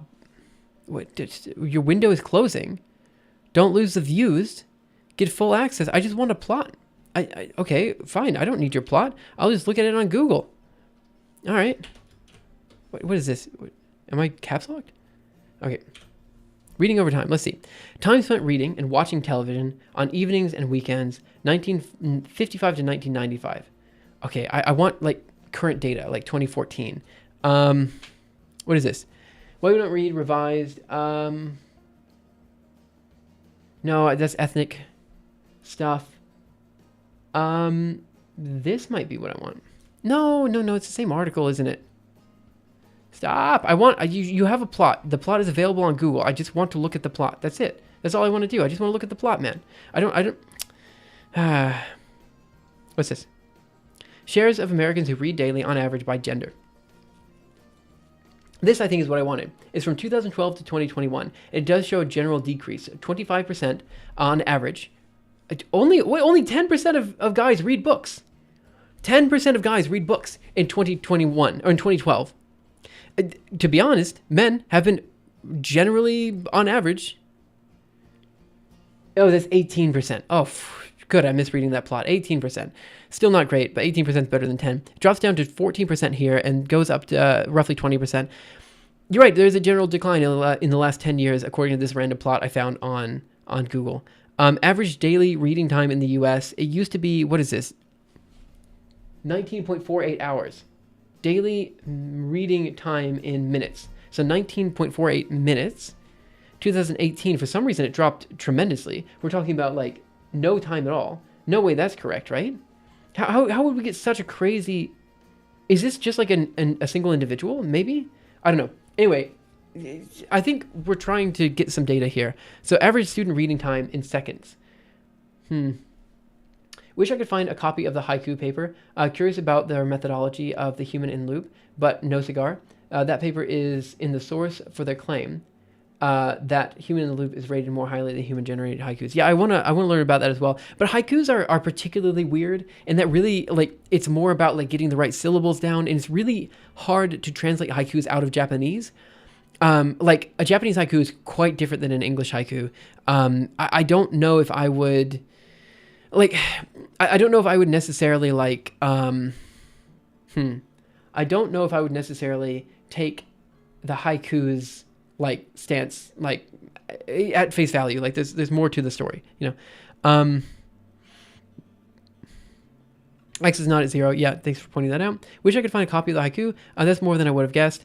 Does it account for reading on a PC and Kindle, etc.? Look at the values, not the bars. But then there's a question, how do they get the data? This is a good point. The people who participate in studies are probably heavily skewed towards towards being more literate. Yeah, this is true as well. About a year ago, I had a conversation with ChatGPT 3. Among other things about poetry, GPT indicated that his creator had trained him specifically on poetry with the aim of understanding human emotions. Good for him, I guess. From reading the AI-generated poems, I find that they tend to have associations that are just slightly off. Right. No. You didn't have to remove that. Did I remove that on accident? Okay, I don't know. I hope I didn't accidentally delete that message somehow. But no, it's totally fair. So I also have some weird feelings about the AI-generated poetry in that they all feel the same. Like they don't feel distinctly from the poet that they're supposed to be representing. And they...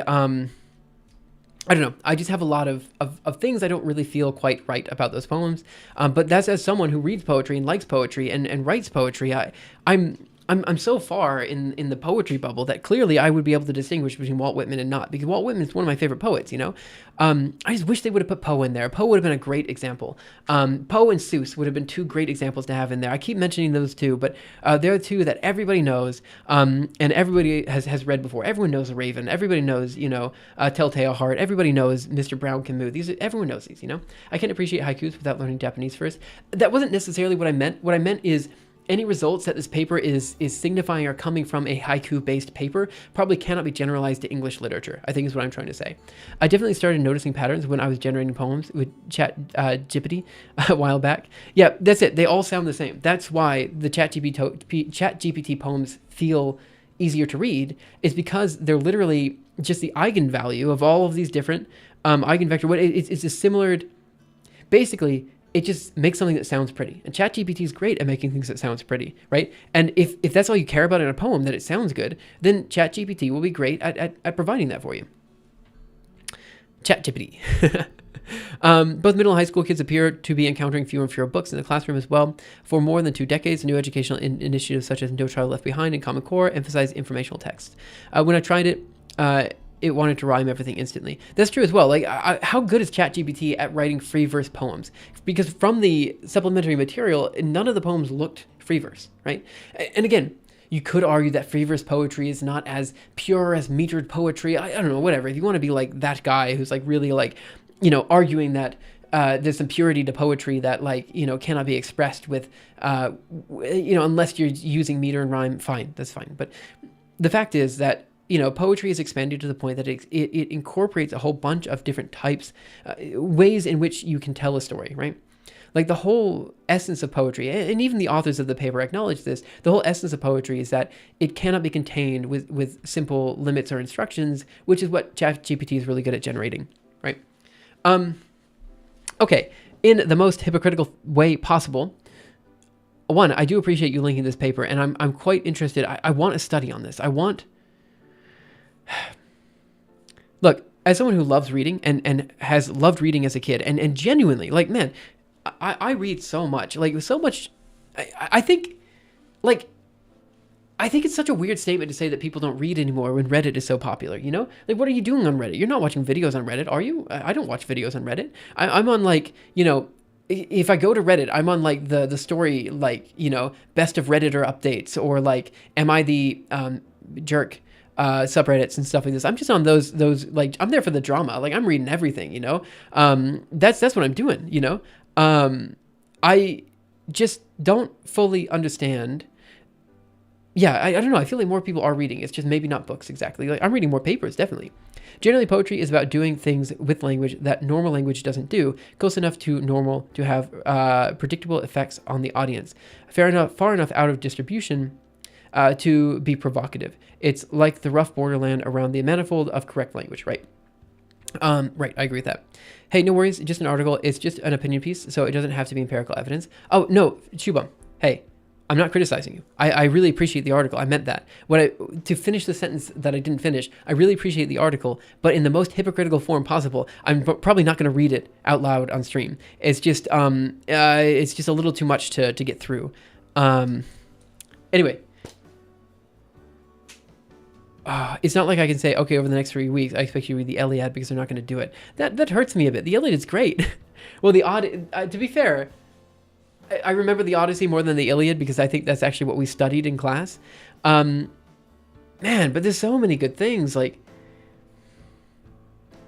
I don't know. I just, if anything, if I can do anything as a streamer or as a YouTuber or something like that, I just want more people to read. I don't care what they're reading. I don't care if it's reading papers. I don't care if it's reading books. I don't care what they're reading. I just want more people to read. Ulysses Reading Month. Ulysses isn't even that long. There's an evidence that people read less. See how he isn't reading the article? Hey, look, it is evidence that people read less, 100%. I'm not reading the article, I'm reading chat instead. You know, that's what I'm doing. But for the record, I am reading chat a lot, so don't give me that. Reddit isn't popular with the young. They prefer TikTok instead. That could be true. Maybe I just don't understand the youth. Ooh, I hit the microphone. I'm so sorry. That was probably very loud. I'm so sorry about that. I hope people didn't leave because of that. Let's keep going. So we find two positive. So this statement is crazy to me. I don't understand how they can make this statement that as specified in our pre-registration, we predicted that participant expertise or familiarity with poetry would make no difference in the discrimination of performance, and this was largely confirmed. I need to read this whole paragraph. I'm not understanding how they could possibly come to that conclusion. Confidence was scaled, and we treated the poet familiarity, poetry background, and read frequency, liking poetry, and education levels as ordered factors. They have to. How are they not providing the information I need? Assessment poems, poetry grad student assessment. Is this what I'm looking for? Let's look here. Poetry grad student assessment. What questions are they actually asking for pre-registration? 160 pages, my man. 160 pages. You want me to read 160 pages? Poetry grad student assessment. Are these all blank?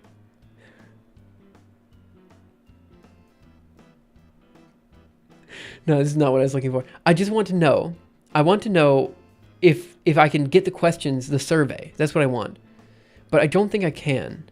Yeah, I don't think I can. I don't think they have the survey available. So I don't know what questions they asked. And if I don't know what questions they asked, then I don't know if the maximum level, like,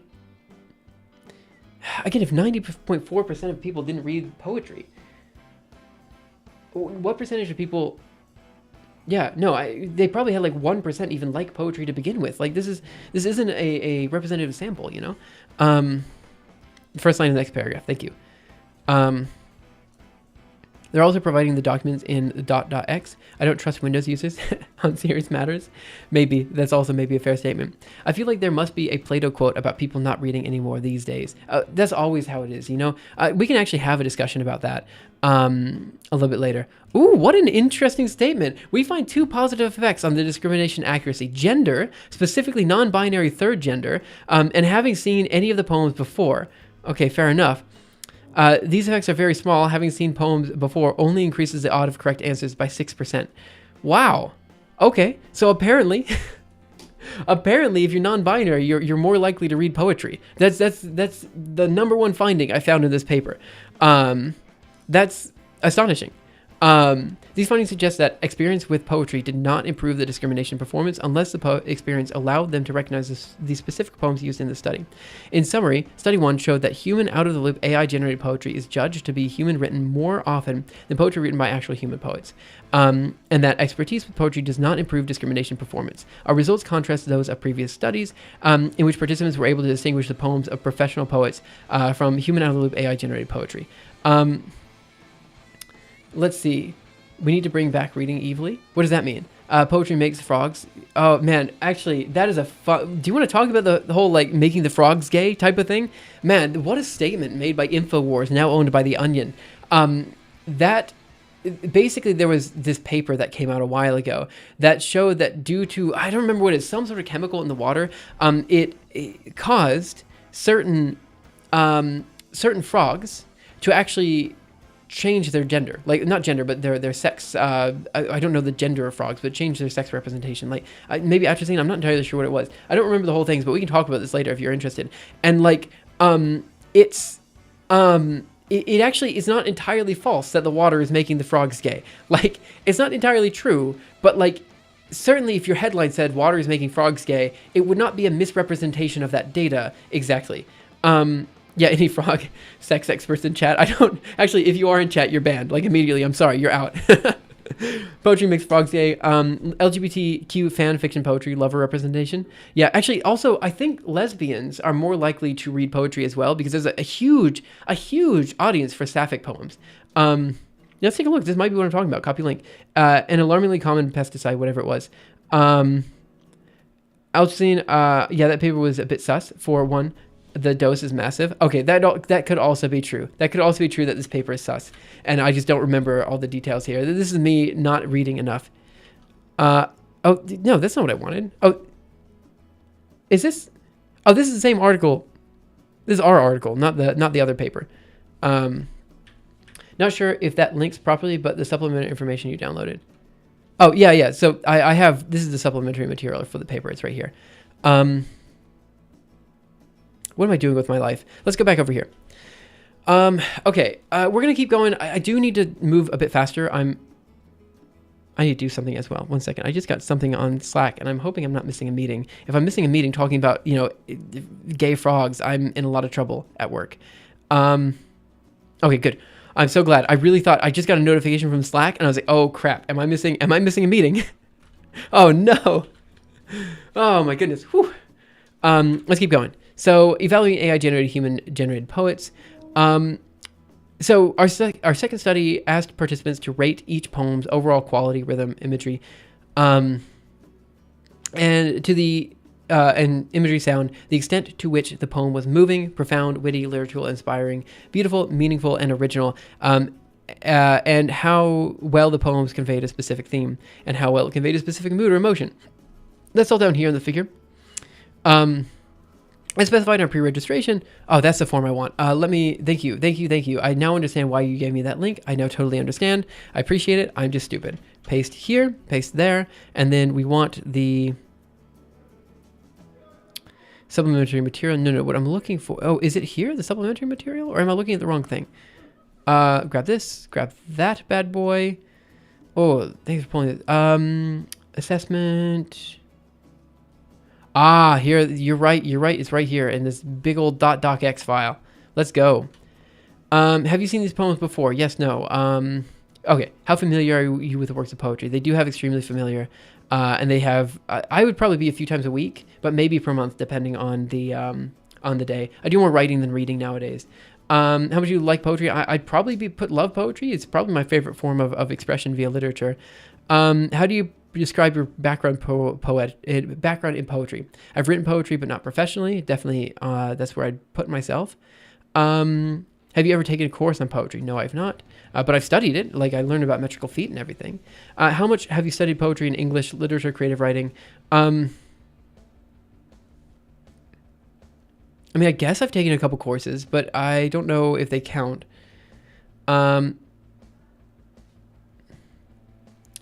Please indicate which field you have your highest degree, PhD. Okay, look, you guys, you're right. I'm definitely not going to be in the like normal demographic here.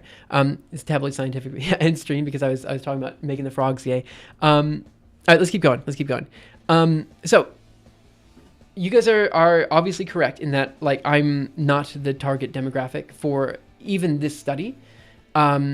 So yeah, maybe I should, I should think about this a little bit more. Like, I should keep that in mind as I'm looking at the results here. Where's my marker? There's my marker. Okay, so as specified in our pre-registration, we predicted that the participants' assessment would be more positive when told that the poem is human-written than when told the poem is AI-generated, and that that a poem's actual authorship, human or AI, would make no difference in participants' assessment. We also predicted that expertise in poetry would make no difference in assessments. So ratings of overall quality of the poems are lower when participants are told the poem is by AI. That's fair. So let's just take a look at this here. So ratings for the 14 measures of poetic excellence, right? So here we see the AI in blue and the orange being human. That basically AI is generally across the board better than the human written poet, right? You're the 1 out of 10 dentist. That is what I am. Yeah, I appreciate that. It is in general matching and overall quality, though I am curious as to what's going on here. I guess that's just saying that no one said the overall quality of AI was 1, 2, or 3. I guess that's what that's saying. And we find that for wittiness and also for overall quality, the human generated work is, roughly equivalent to AI, but in every other metric, AI is better. And again, I have to say this. It's so obvious that you would come to these results based on the poems that have been used, right? And so it's kind of like a moot point. Like this whole thing is kind of a moot point. What they needed to do was they needed to directly study AI generated poems next to other poems that have good meter and rhyming conventions. People who are known to have good meter and rhyming conventions, because that's what AI generated poetry does. And so because they don't do that, I kind of feel like, I don't know. I don't know. It's not quite there. Could this be the ones where they're told it's AI? Oh, you're talking about the dots here. Yeah, I don't exactly know how to understand that data. Also, like, I keep hitting the microphone. This is not a figure caption. I'm sorry, guys. This is not a figure caption. I know I've been pulling apart this paper, but a figure caption will usually reiterate the bit of the text that is necessary to understand the figure, right? This does not do that. It does not do this at all. The reason you do that is because at the end of the day, scientists sometimes treat papers as picture books, and sometimes you do need just a little bit of information on top of every picture so people know. I'm sorry to say, this is the worst. It's not a good figure caption. You might as well not have included that, Anyway, I'm being very biased here. I should not be this biased. Okay.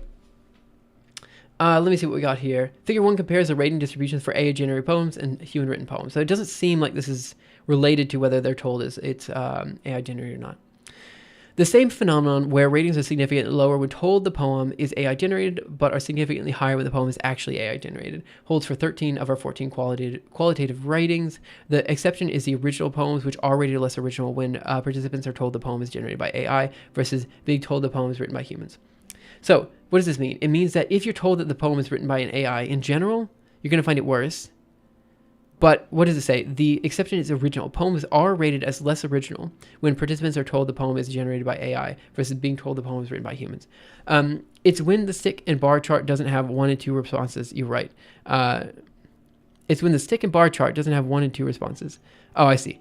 The authors are an AI bro and philosophy professor. I wouldn't expect scientific rigor. That explains so much. I'm like, my goodness, I really should have just looked at the people. I should have looked at the people who were like rating the paper. Man, I'm ripping this to shreds and like the guys don't care. Okay. This is the reason I wanted to make the video. This figure right here. Overall quality ratings for study 2 poems. Error bars correspond to 99.5% confidence intervals. The vertical blue line corresponds to the mean rating across all poems and participants. This figure sucks. I'm just going to come out and say it. This figure sucks. Overall quality. Sure. So overall quality between 4 and 5 across the board. That's fine. You see a jump here between AI and non-AI, but this is where I'm getting real sussed out. I'm getting real sketched here. Look, note how all the bars right here are above this little divot, and all the bars down here are below this little divot, right? I'm going to be a bit of a conspiracy theorist here. I really am. I think this study was different. I think that they actually had more data that they're not showing here. And that data was a blue bar right here on top of every one of the human-generated poets, right?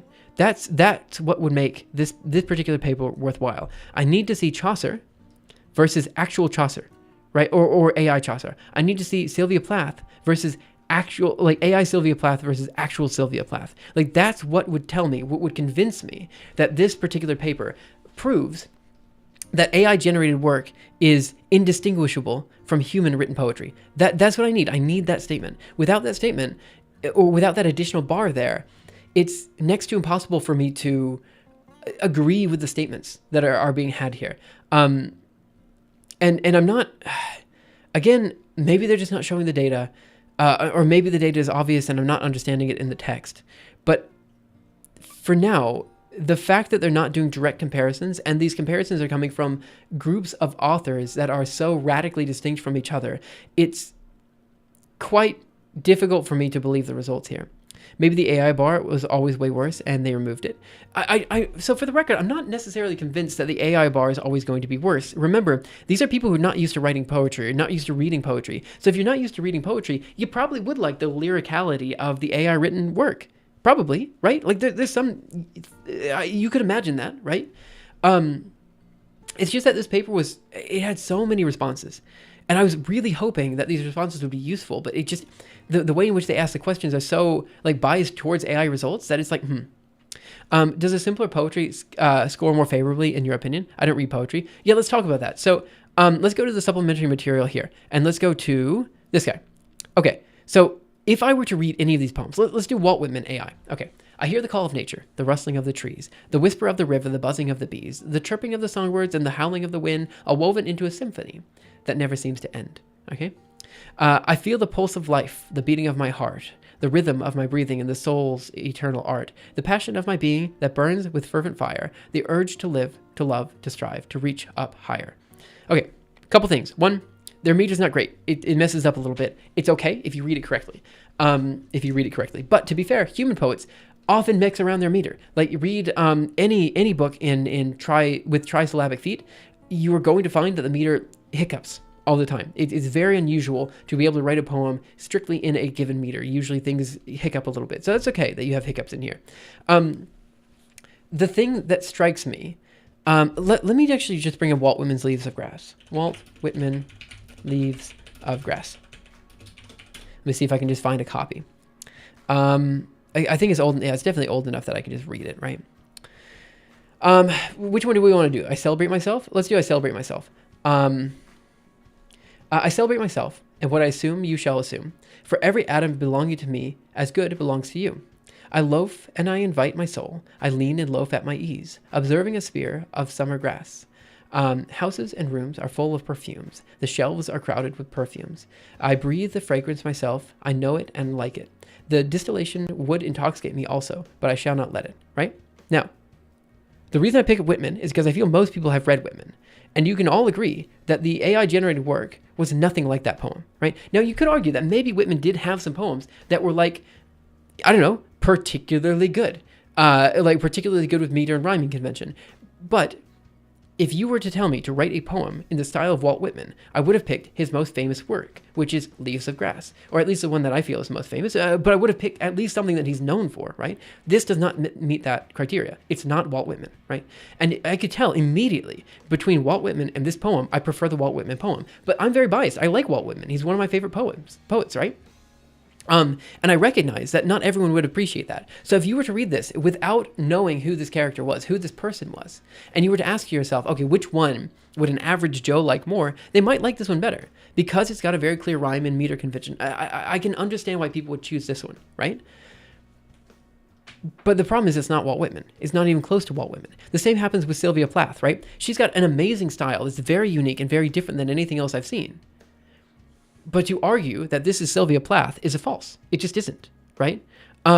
It's not even close, right? And this is it. It's so far from matching these styles that it's... I missed these. I'm sorry you retracted them. I wish I would have read them. I don't know... I don't know what else to say, right? I hear the slop of AI.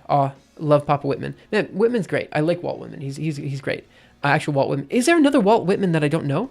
Like, is this like another character in another like Marvel universe or something? Oh, is this Breaking Bad? Someone mentioned Breaking Bad earlier. I've never seen Breaking Bad. The AI tries to standardize Whitman. Look, it's great. This is Whitman is wonderful. I would recommend anyone reading it. AI generated. I hear the slop of the AI. Words without blood or bone. Did AI actually write that? I hear the slop of the AI. Words without blood or bone. A pulse that never falters. A voice that's not its own. Oh, phantom poet, cease. Your lines are cold and thin. Give me a jagged verse, the crack where life seeps in. So, it's not bad. Yes, I just had... Oh, did you have AI write it, or did you write it? Actual Walt Whitman as opposed to LLM Whitman. I see. Would you want to not have a well-known poem from an author in order to avoid people recognize an obvious non-AI poem? Would you want to not have a well-known poem? That's a fair statement. I think probably what you'd have to do in this particular case. The fact is, most people reading this probably have not read Whitman, right? But this is why I really think they should have chosen poets that are not known particularly well, or something that I don't know. I don't know the correct methodology here, but I do know that the AI generated stuff is remarkably different than the non-AI generated stuff, which is why when I was looking at this graph right here, I just felt there was missing data. There's something there that's just weird. Like, why is this shown in this way? I don't know. It's conspiracy theory-esque for me to believe that they're hiding data, but maybe. I feel like the AI generated poems seem to sometimes get the association connotations of the words not quite right. For example, using howling of the wind as a positive nature noise. A few human poems would do that. That's true. To be fair, I could imagine if I was writing a poem using howling of the wind as not necessarily negative, but using it as positive is a bit bizarre. On the other hand, to be fair, Walt Whitman is known for writing work that is intended to elicit emotions in a similar fashion. What I mean is he's the reason he's so good at poetry is that he's good at taking very natural objects and turning them into something that we can all relate to. And that could be something that AI could have pulled from Whitman. So maybe it took the meter and rhyme from someone else, but took the theming from Whitman. That could have been true. AI poetry is just irregular and boring. I don't actually, to be fair, I like a good meter and rhyme, so I don't mind it. But let's see. I do the crack where life seeps in is a good closer. It looks sketchy, true, or they just do not know how to use a plotting tool correctly. That could be true. Maybe that's just what it is. His mouse keeps hovering over timeout. I'm not intending to. I'm so sorry. My mouse just goes everywhere. I just like that poem, but I also think it's very difficult to write a satisfying poem about AI. Poetry is meant to be somewhat out of distribution, subvert linguistic expectations to provoke uncommon emotions. That's true. Let me catch up on chat down here. I asked GPT to help me suggest certain words in a poem with a certain theme. What I found striking was that GPT wanted to know which word I chose above other suggestions, but also why. We had a whole discussion about the choice of words that would fit well in the poem. GPT seemed to genuinely want to get better at writing poetry. I didn't expect the questions. This might be something, maybe I'm not good enough at prompt engineering to understand how to do this. I just, if I want to get a poem, I'm not going to use ChatGPT to write the poem because I like writing poetry. I want to do the poetry on my own. Don't need to do research to know that the average person prefers listening to AI-generated pop songs than experimental noise rock. This is true. I think that's exactly what they're saying here. You give them something, that is exactly what this is saying, right? We have the two options you've given the people is one, experimental poetry from poets who are known to push the boundary of what was possible at the time, right? Therefore, they're known for linguistic choices that are atypical. They push boundaries of what you do in the language. That's what poetry is at its essence, right? And so if that's what poetry is at its essence, clearly people are going to appreciate poems that are more standard and that you can read just in one fell, you can just read it and it naturally flows. This is what people want, right? Yeah, I think that's a good representation here. Okay, guys, I've read enough of this paper that I feel like I'm not convinced. So the problem is I came into this paper with an already quite negative connotation or quite negative. When you enter a room and you expect something to be true, you look around specifically to find things to prove the narrative that you want to be true in your head, right? Last night I was reading this paper, just skimming it, and I said to myself, I don't really like this paper. I feel like there's just so much wrong with the way that this is represented. There's not enough data provided. It's just very weird the way that this was presented. And so I wanted to come here today, and I don't know what I wanted. I wanted to rant. Maybe I wanted to be proven wrong. Maybe I wanted to be proven right. In fact, probably I wanted to rant and be proven right. That's probably what I wanted. But in another sense, probably part of the reason I'm here is because I also find the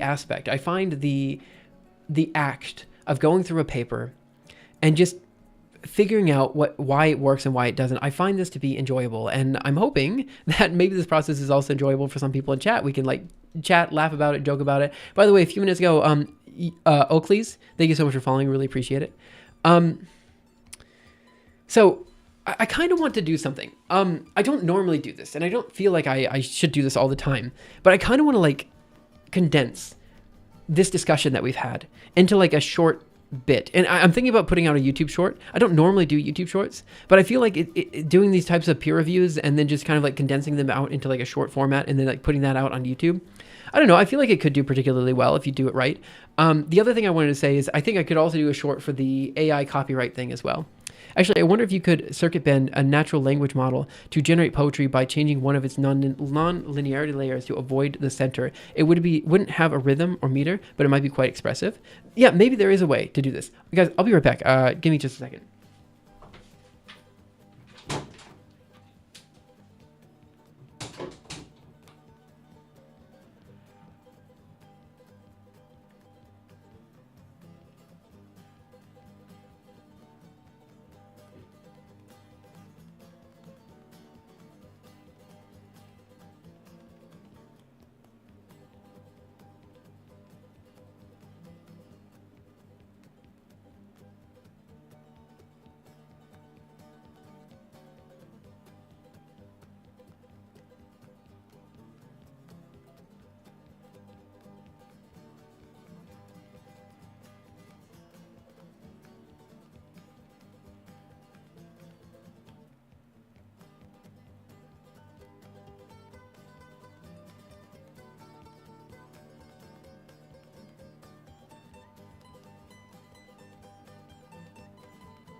Sorry about that.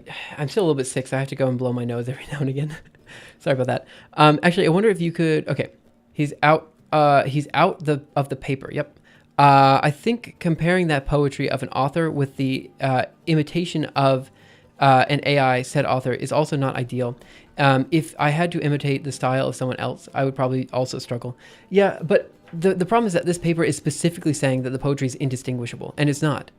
This is what I'm trying to figure out. Like, okay, so was it Muma Jamala? Someone in here chat said I might be misinterpreting what they mean by indistinguishable. Like, that could be my whole issue. Because when you say something is indistinguishable, to me it means that if you were to give me a Walt Whitman and Walt Whitman generated by AI, I could not tell the difference. And I can tell you right now, I can tell the difference. It's not anywhere close to being indistinguishable. They are completely different. So what does that, like, what do they mean by indistinguishable? Do they mean that if you were to be given a random poem written by a random author and then one written by AI, you couldn't tell the difference? I feel like that's probably fair because you don't know the random poet either, you know? Indistinguishable is the generic public, is to the generic public, probably. I understand that's what they're trying to say. I use GPT because English is not my native language, and I was looking for a specific word that would fit specific situation. I was explained in my question the situation why I asked for a list. Certainly not to write a whole poem for me. I think they have adjusted GPT in the meantime, and this investigative behavior is no longer there. Should be titled AI poems scored better than human poems. Right. So if they literally just said AI generated work, right, is rated more favorably than human written work, I think I could get behind that title, but that's not what they said. They said it's indistinguishable from human poets, and that it's rated more favorably. Rated more favorably, I get. I think they had an odd selection of poets, and I think it would have been better had they chosen poets with a good meter and rhyming convention to match the AI. That I think would have been better. So the rated more favorably to me is kind of like a big question mark. It depends on the author. But the indistinguishable bit is straight up false, I think. I can't figure out exactly what they're trying to say there. It would definitely be distinguishable if they had a chance to study both AI and human-generated poems before even for 5 minutes. Right, exactly. I think that's exactly what I mean. Like, if this wasn't... there's so many things they could have done to make this a good study, and it's just a little far away from that. Okay, let's see. How do I want to do this then?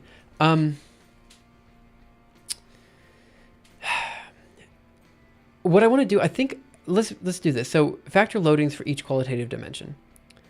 So this figure I didn't understand, and this figure I didn't understand. Scores of the 4 factors of AI generated written poems. So AI human, So what are the differences between these plots here? So here we have overall quality, study 2.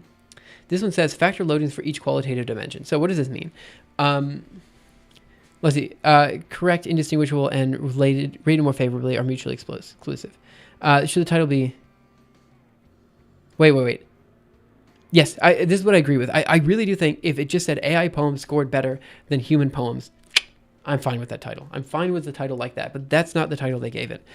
Using qualitative ratings to predict discrimination.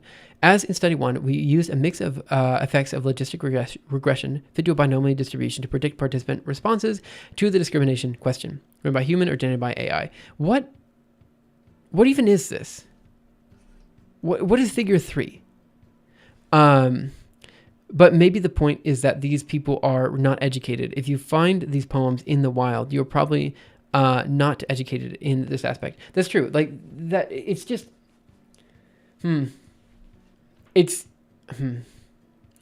don't know exactly what they're trying to say with this paper is the problem. There's clearly something a narrative they're trying to sell, and I'm not sure what that narrative is. Is it that AI is great? Is it that AI requires more regulation? I don't know. Let me see if I can figure out. So what do we have here? Figure 3 shows the factor loadings for each qualitative dimension. So factor 1 is most heavily weighted towards beautiful, inspiring, factor analysis of qualitative ratings. Okay, so we have the overall qualitative ratings, and this is how they measured that by beauty, imagery, inspiring, lyrical, meaningfulness, whatever. Factor scores are estimated using the Burge method.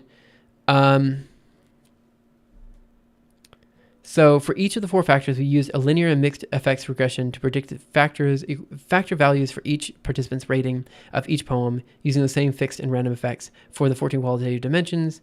Using qualitative ratings to predict discrimination. Okay, so this, I think, the next thing is figure 4. Where's figure 4? Let's see. Figure 4, where are you? I need to figure out figure 4 and figure 5. These are the two I don't fully understand. Factor scores for each framing convention. So creativity, AI, nothing. What is nothing in this case? Nothing is just 0 across the board? Oh, this is whether they're told. Okay, yeah, this is what happens after they're told whether the thing is AI or not. So emotional quality, if someone is told it's human, this is how much it varies by. Oh, no. This changes the way in which they interpret the results. So this is he just told AI versus human. And if they're told it's AI... Oh, I need to read. What's figure 4? What is this? What are we talking about? I need to figure out figure 4 and figure 5. Okay, there's a lot of stuff here that I don't fully understand that I need to look into. But for the most part, it's not that much stuff. I just need to figure out exactly what these two figures are saying. So my understanding is that we have an actual author. Is this when they lie, or is this not when they lie? Come on. Is study 2... Can I control F? Figure 4. There's figure 4. Give me another figure 4. No, figure 5. All right, give me another figure 5. So figure 5 isn't... Figure 4 is not even in the text? No, wait, here it's figure 4. What on earth? Figure 4 is figure 4, and this is fig.5? Nah, brah, you're wrong. You have to at least keep the notation consistent. All right, whatever. We find that across all 4 factors, the explanatory power of the models is substantial. The told human framing condition has significant positive effects on all factors, and AI authorship has significant negative effects on all 3 of the 4 factors. Figure 4 shows factor scores for human and AI authorship. Figure 5 shows factor scores for each framing condition. The results for each of the 4 factor prediction models with results for overall quality for comparisons can be found in Table 1. Okay, so figure 4 and figure 5. One is saying, guys, narrative. AI beats human in tasks for which humans believe ourselves to be uniquely suited. Reality, AI imitates human work well enough to go undetected by humans unfamiliar with the medium. And not a huge difference, but a difference. Right. Bro does not even know LaTeX. We invested so much into AI so that we have to show something good. I mean, look, this is kind of true to some extent, right? I think you're right. I mean, there are some people that are so far into the AI bubble that, like, if you start to tell them, I'm not really a big fan of AI, they're like, what? This is the future. I was like, yeah, but it's just not, it's not interesting. I'm so sorry. I know we spent the whole time reading this and talking about AI. It's just like, it's not, you're missing something. It's not quite there for me. Okay. What do we have here? So what are these saying? I need to read this again. So for each of the four factors, we used a linear mixed effects. We used a linear mixed effects regression to predict factor values for each of the participants' rating of each poem, using the same fixed and random effects used for the 14 qualitative dimensions, DVs. We again found the pre-registered random effects over-parameterized the models and used the reduced models with no random slopes for the framing condition. So we find that across all four factors, the explanatory power of the models is substantial.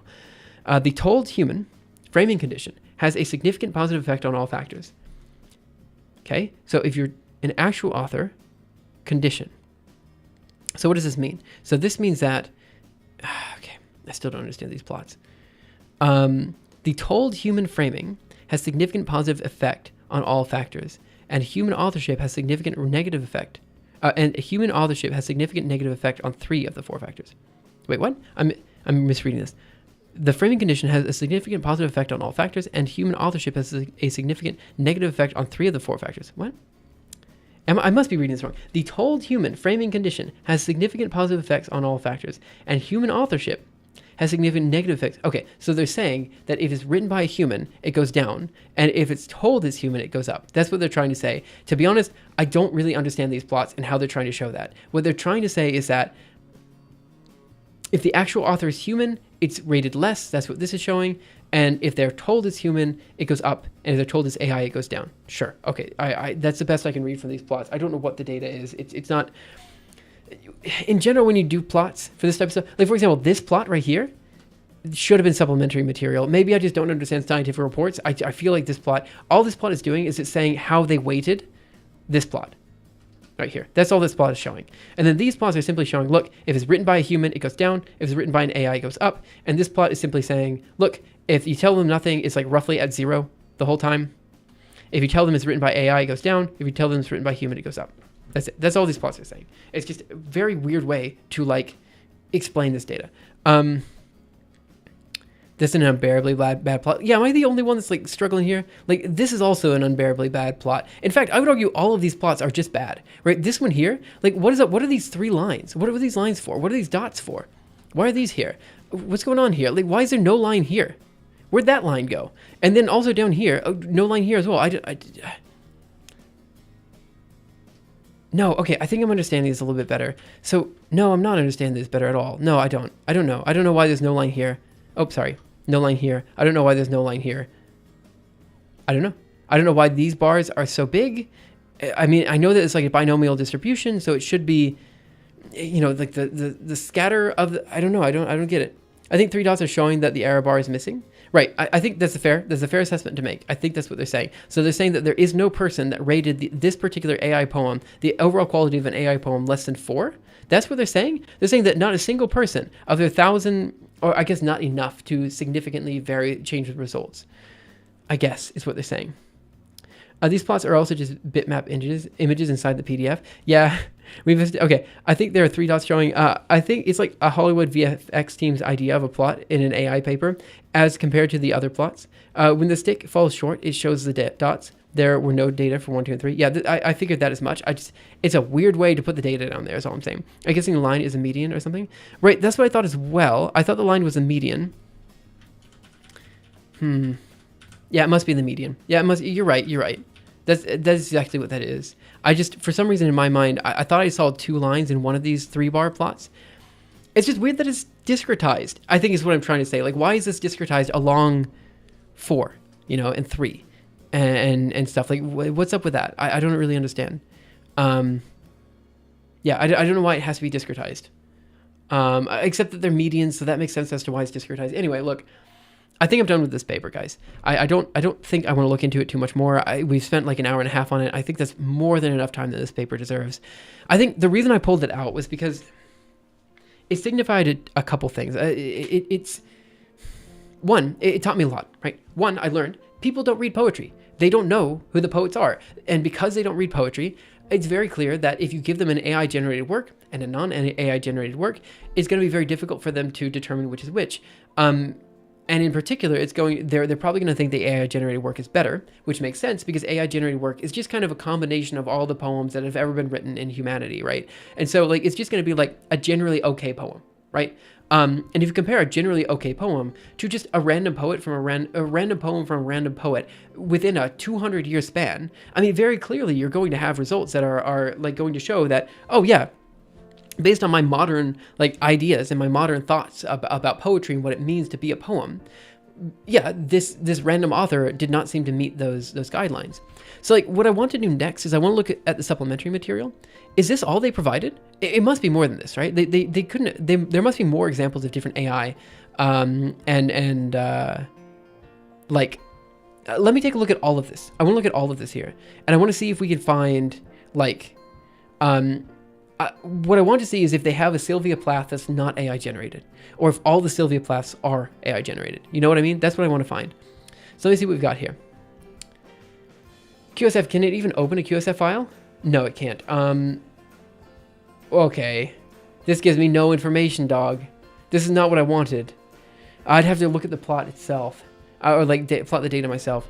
AI-generated art generally has a clear archetypal quality that most consumers find very pleasing. Yeah, I think this is generally true. Like I've said this time and time again, AI will get you 70% of the way there. If you don't know what you're talking about, AI looks great. If you do know what you're talking about, AI looks maddeningly bad. You know, not maddeningly bad, but it looks like you asked, like, I don't know, like someone who just started.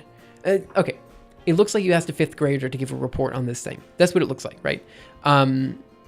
That's almost always what it looks like. Sometimes maybe it's a smart 5th grader, but for the most part, when an AI does something, it's like, yeah, this is about what I would have expected from someone who didn't know what they were talking about if they were asked to give a report on this thing. That's generally what like you get from AI. And to be clear, it's better than most people. It's better than 70% of the population, but it's not better than 30% that know what they're talking about. And that's my core issue with this paper. That it's making bold claims without substantiating any of the data. So I'm just going to go ahead and I don't think I'm going to get any further with this paper. I don't know, again, what I was looking for when I came in. I just kind of wanted to do a little bit of a peer review with you guys. If I were to actually give this, like return this to the like scientific reports team, like if they were to give me this paper and say, do we publish this today? I would say potentially with heavy revisions. One revision, title needs to change. This is actually patently false based on what you did. Secondly, it'd be nice if you cleaned up the figures. The figures are next to impossible to read and understand. I mean, they're not impossible. They're just really annoying. Third, did you make up this data? Like, is there more data that's supposed to be shown here? Because it certainly looks like there was more data that was supposed to be shown here. Third, why, when you were giving these results, I understand you can't change the methodology because the experiment has already happened. But why didn't you decide to compare Walt Whitman to actual AI Walt Whitman? AI Walt Whitman versus actual Walt Whitman, because they're staggeringly different, these two different people. Third, I think the results here where you're saying that it's impossible for people to tell the difference, I think that's false. I flat out think that's false. I think there is an illiteracy when it comes to poetry, which is fair. There is definitely an illiteracy when it comes to poetry. But to argue that people cannot tell the difference is simply saying that, you know, people don't know these particular poetic styles. Like, I mean, if you were to have someone read Leaves of Grass, right? Just one of the many volumes of Leaves of Grass, and then ask, is this poem written by Walt Whitman or not? They'd be able to tell. You know what I mean? Like, it's very hard to say they're indistinguishable entirely, right? There's so many things here that are just like, what a weird paper. What a weird paper. And I think the only reason I brought it up is because, the other day, I mean, I've been writing this poem, and it takes a lot of wind out of your sails when you're writing poetry. And then people are like, oh, by the way, AI can write poetry better. It's like, no, they can't. You just don't know what you're talking about. You know what I mean? Like, it's that type of thing, you know? Can you summarize what claims you wanted to find justified and what weren't, or generally what the most unsatisfying about it? You wanted to find justified. You can pass the Turing test if the judge is dumb enough. That's a fair point. But I think it just actually gave you the exact like summary of my experience here. Like, for the most part, what I think would be very interesting, there's a lot of things that could have been very interesting about this paper. For example, if they would have taken the AI generated work, which has a very strong meter and rhyming convention, and they were to how do I put this? They were to compare it to other authors. Again, Poe and Dr. Seuss come to mind, that are relatively well known, and also have a good meter and rhyming convention. That would be an interesting comparison, right? Because right now what you're comparing are authors that have a decent meter and rhyming convention, but don't always follow meter and rhyme, to AI that will always generate AI and usually doublet rhymes. I don't think it generates sonnets, not usually. And I think they compared a Shakespearean sonnet to an AI work that was using doublet rhymes. It'd be nice if they would at least use the same meter and structure with the AI generated work versus the non-AI generated work. That would actually cause this paper to be quite good, but they didn't. And because they didn't do that, it's very hard to actually take this paper on face value. Trying to put poetry on a scale of what's better is kind of weird to start with. I think it is fair in that they're trying to... I'm sorry, I have to cough again. 1 second. I'm so sorry.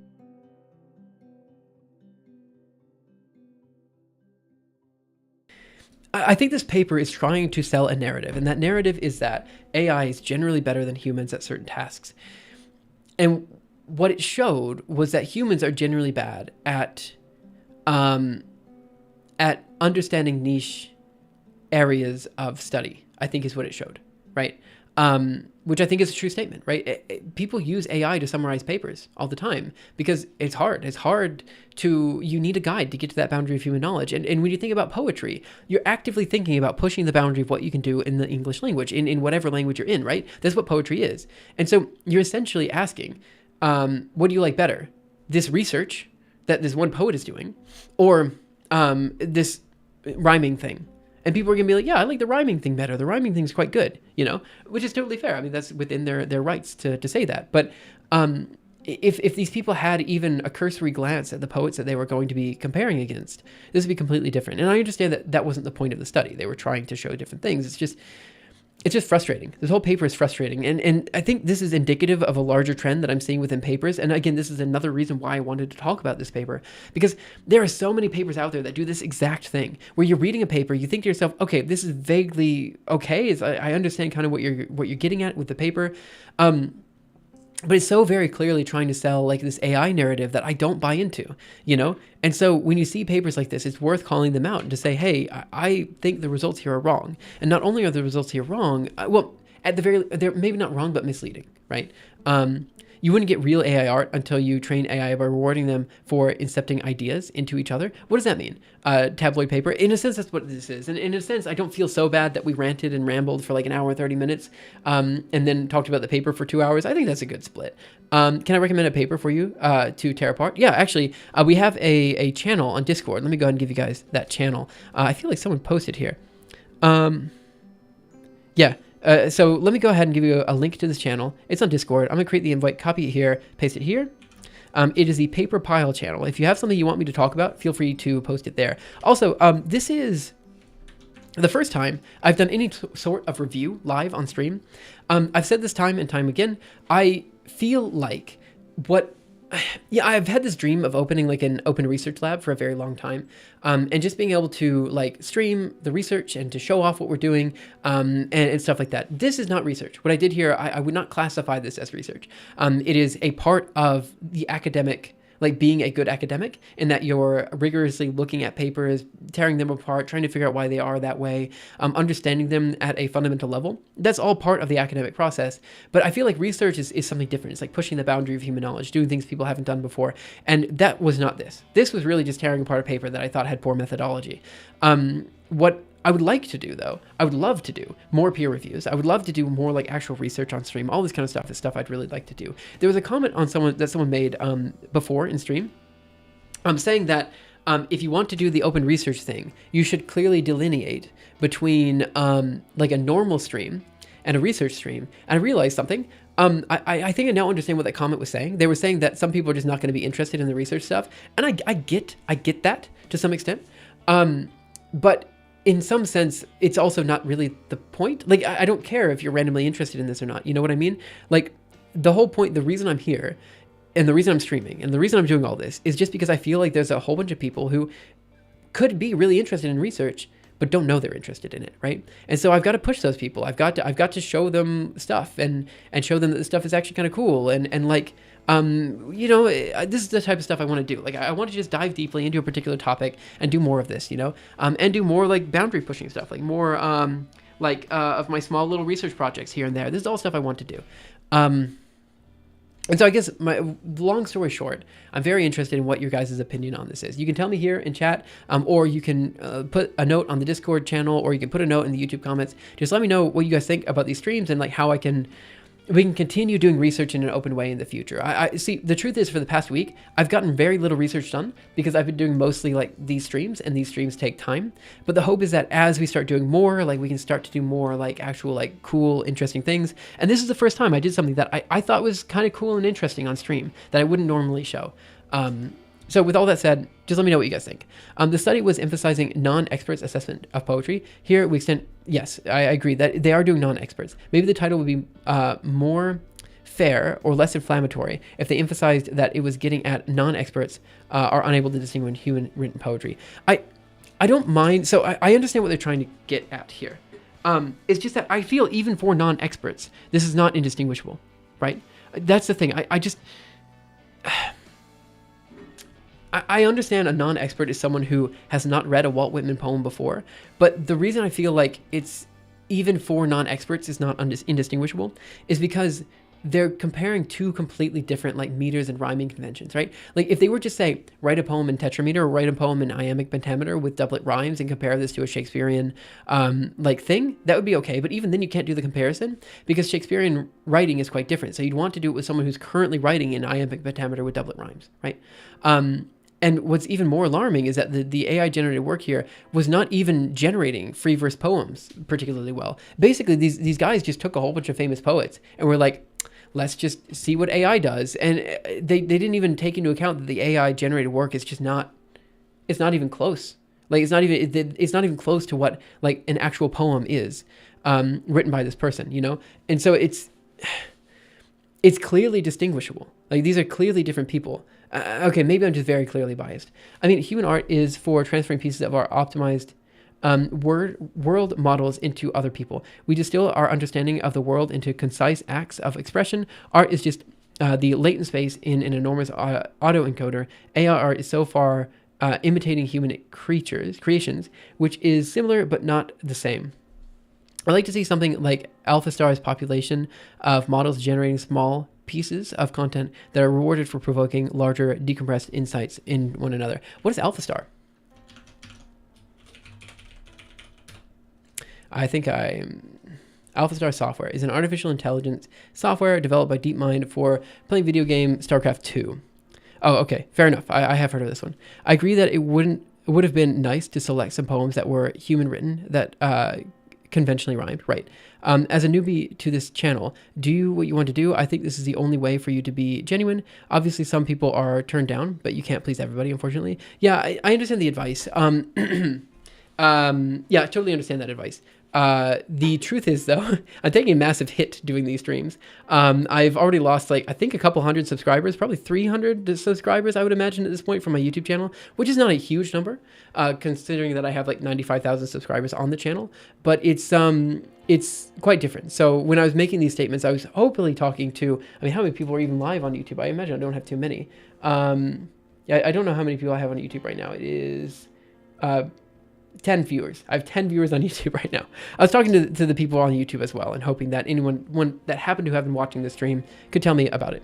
Okay, so what I'm going to do next is something a little bit weird. I'm going to do the following. I'm going to delete a lot of this. And in fact, can I just clear everything? Let me just open this up one more time.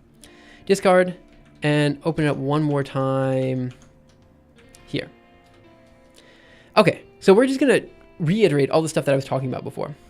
It's a bit annoying that YouTube pushes live streams to the same feed as regular videos. Does it? I thought I pushed it to a completely different feed. In that case, I could potentially just stream on a different channel. Like maybe that's what I do. You keep the Twitch streams on Twitch and the videos on YouTube. Yeah, so this is the other thing. I've considered doing that as well.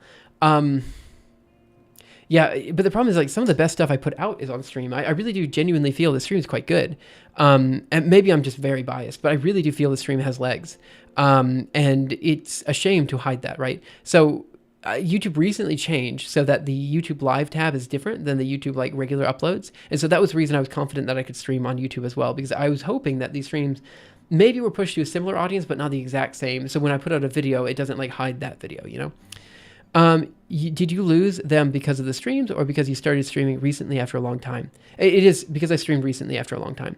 But VODs should still be accessible, right? But specifically, I do not want the VODs to be a separate upload. So that's why I want to make sure it's live on YouTube and under the live tab and not as a separate upload. Like that's what I wanted. That's why I'm doing it live on YouTube instead of like uploading it separately onto a separate channel, because I don't want it to be an upload. I want it specifically to be a live stream. Yeah, and that's a very important distinction actually in the YouTube algorithm. It is unfortunate that I have to play the game, but I do have to play the game a little bit, right? My goal is to get as many people as possible. My goal is to get as many people as possible, basically, you know, doing as much research as possible, you know, like that's the goal. I want as many people as possible to like, just, I don't know, like start reading more papers and like, I don't know, doing interesting things that they wouldn't have done before, pushing the boundary of knowledge in their own weird ways. Like this is what I want. And so I need to get that out to as many people as possible. And I'm trying to think of different ways to do that. Streaming is one way, and one way that I'm very familiar with. But, you know, you have other ways in which you can do it. So I've considered, for example, just putting out videos like when I get a paper done, right? That's something I've considered. Or like do something great. But the problem with that is research takes a long time. Like we're talking years of time, right? And so I've been working on this paper for years and I have not gotten it out yet, right? And I still have a couple months left before it's done, right? And so if I'm still working on it, I'm working on it, that means there's years between uploads, right? And so that does not work.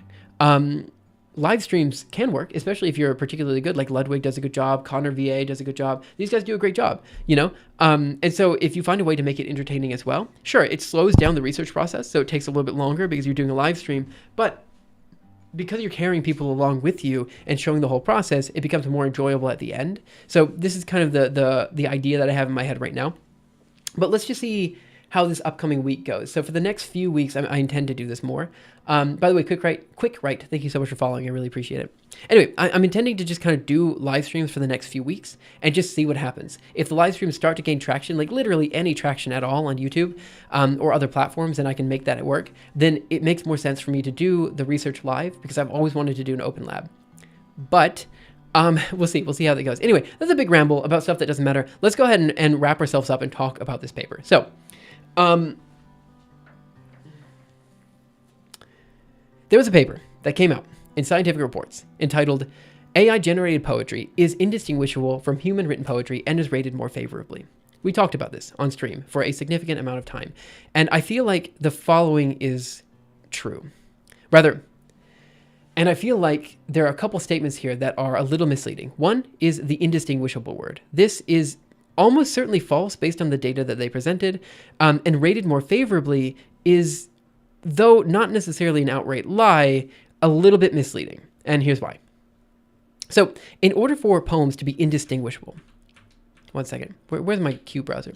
In order for poems to be indistinguishable, right, in my mind, you should, actually, I think I just go back to the paper. Yeah, let's just go back to the paper. The paper will explain this. In order for poems to be indistinguishable, right, then it must mean that to the layman, a person who does not know poetry particularly well, you could show them a poem written by an actual poet and the AI-generated poet, and that person should not be able to tell the difference, right? So going down to the figures that they're showing down here, they have a bunch of different poets, some of which in blue over here are AI-generated, some of which in orange over here are human-generated. And they see that the overall quality, the rating based on these random people, is lower for human-generated and higher for AI-generated. Now, one core problem, though, is they're not actually comparing AI-generated Chaucer to non-AI-generated Chaucer. They're not comparing AI-generated Emily Dickinson to not AI-generated Emily Dickinson, which means that it's very difficult to say that the results from this paper clearly conclude that there's no way to distinguish between AI-generated work and non-AI-generated work. As a point of reference, you can go to the, one second, as a point of reference, you can actually go to the assessmentpoems.x here, which is open in the supplementary materials, and you can read just about any of these poems, right? For example, I'll read a little bit from Walt Whitman here.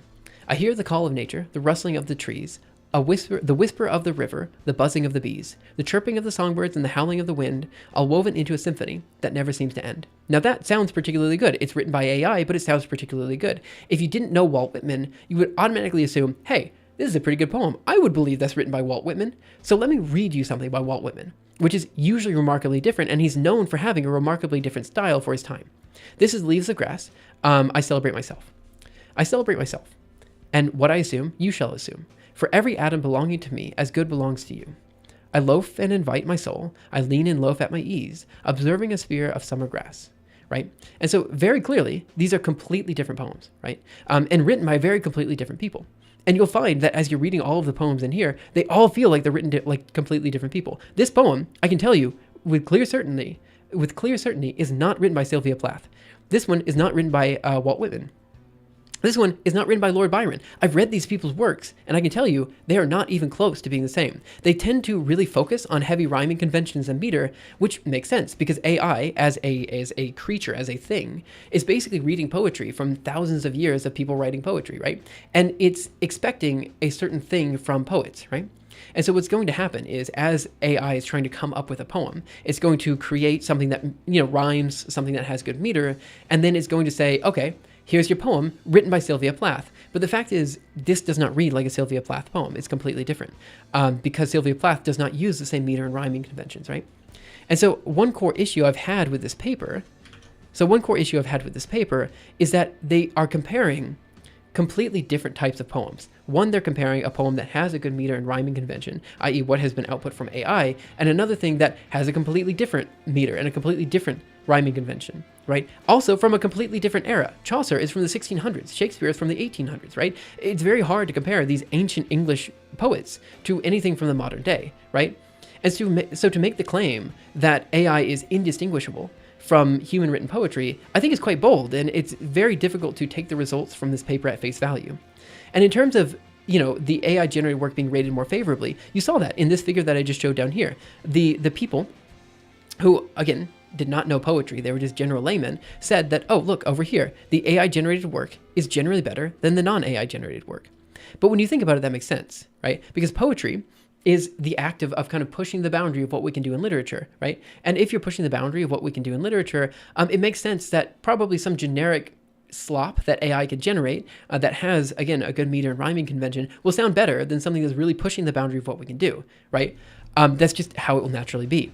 Now, I've got a few conspiracy theories here as to maybe these authors are maybe hiding some results, because if you note here, we have the blue bar is always above this divot and the orange bar is always below this divot. So I feel like, again, maybe I have my conspiracy theory hat here. They actually did do another study, or a related study, which had Chaucer versus AI Chaucer and Shakespeare versus AI Shakespeare. And they're just not showing that data here, which would be a very interesting thing. I'm not entirely sure if that's what they did or they just did a bad plot, because honestly, the plots here are not particularly great or easy to read.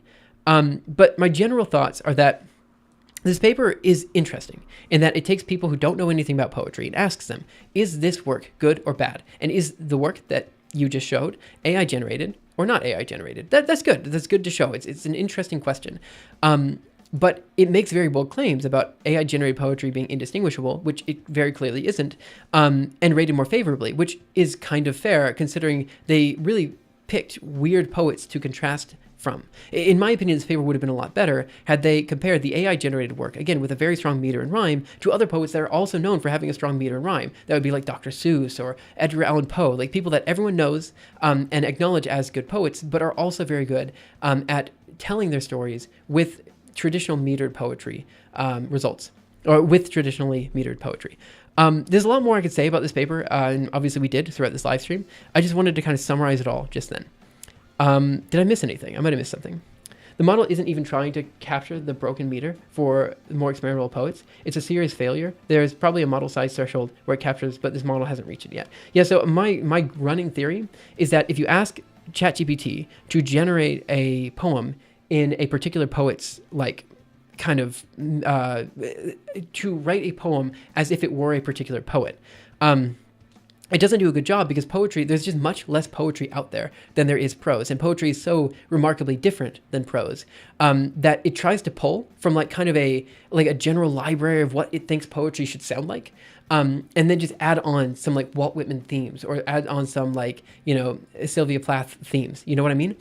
And so when they try to add on themes to another poem, it just doesn't work out.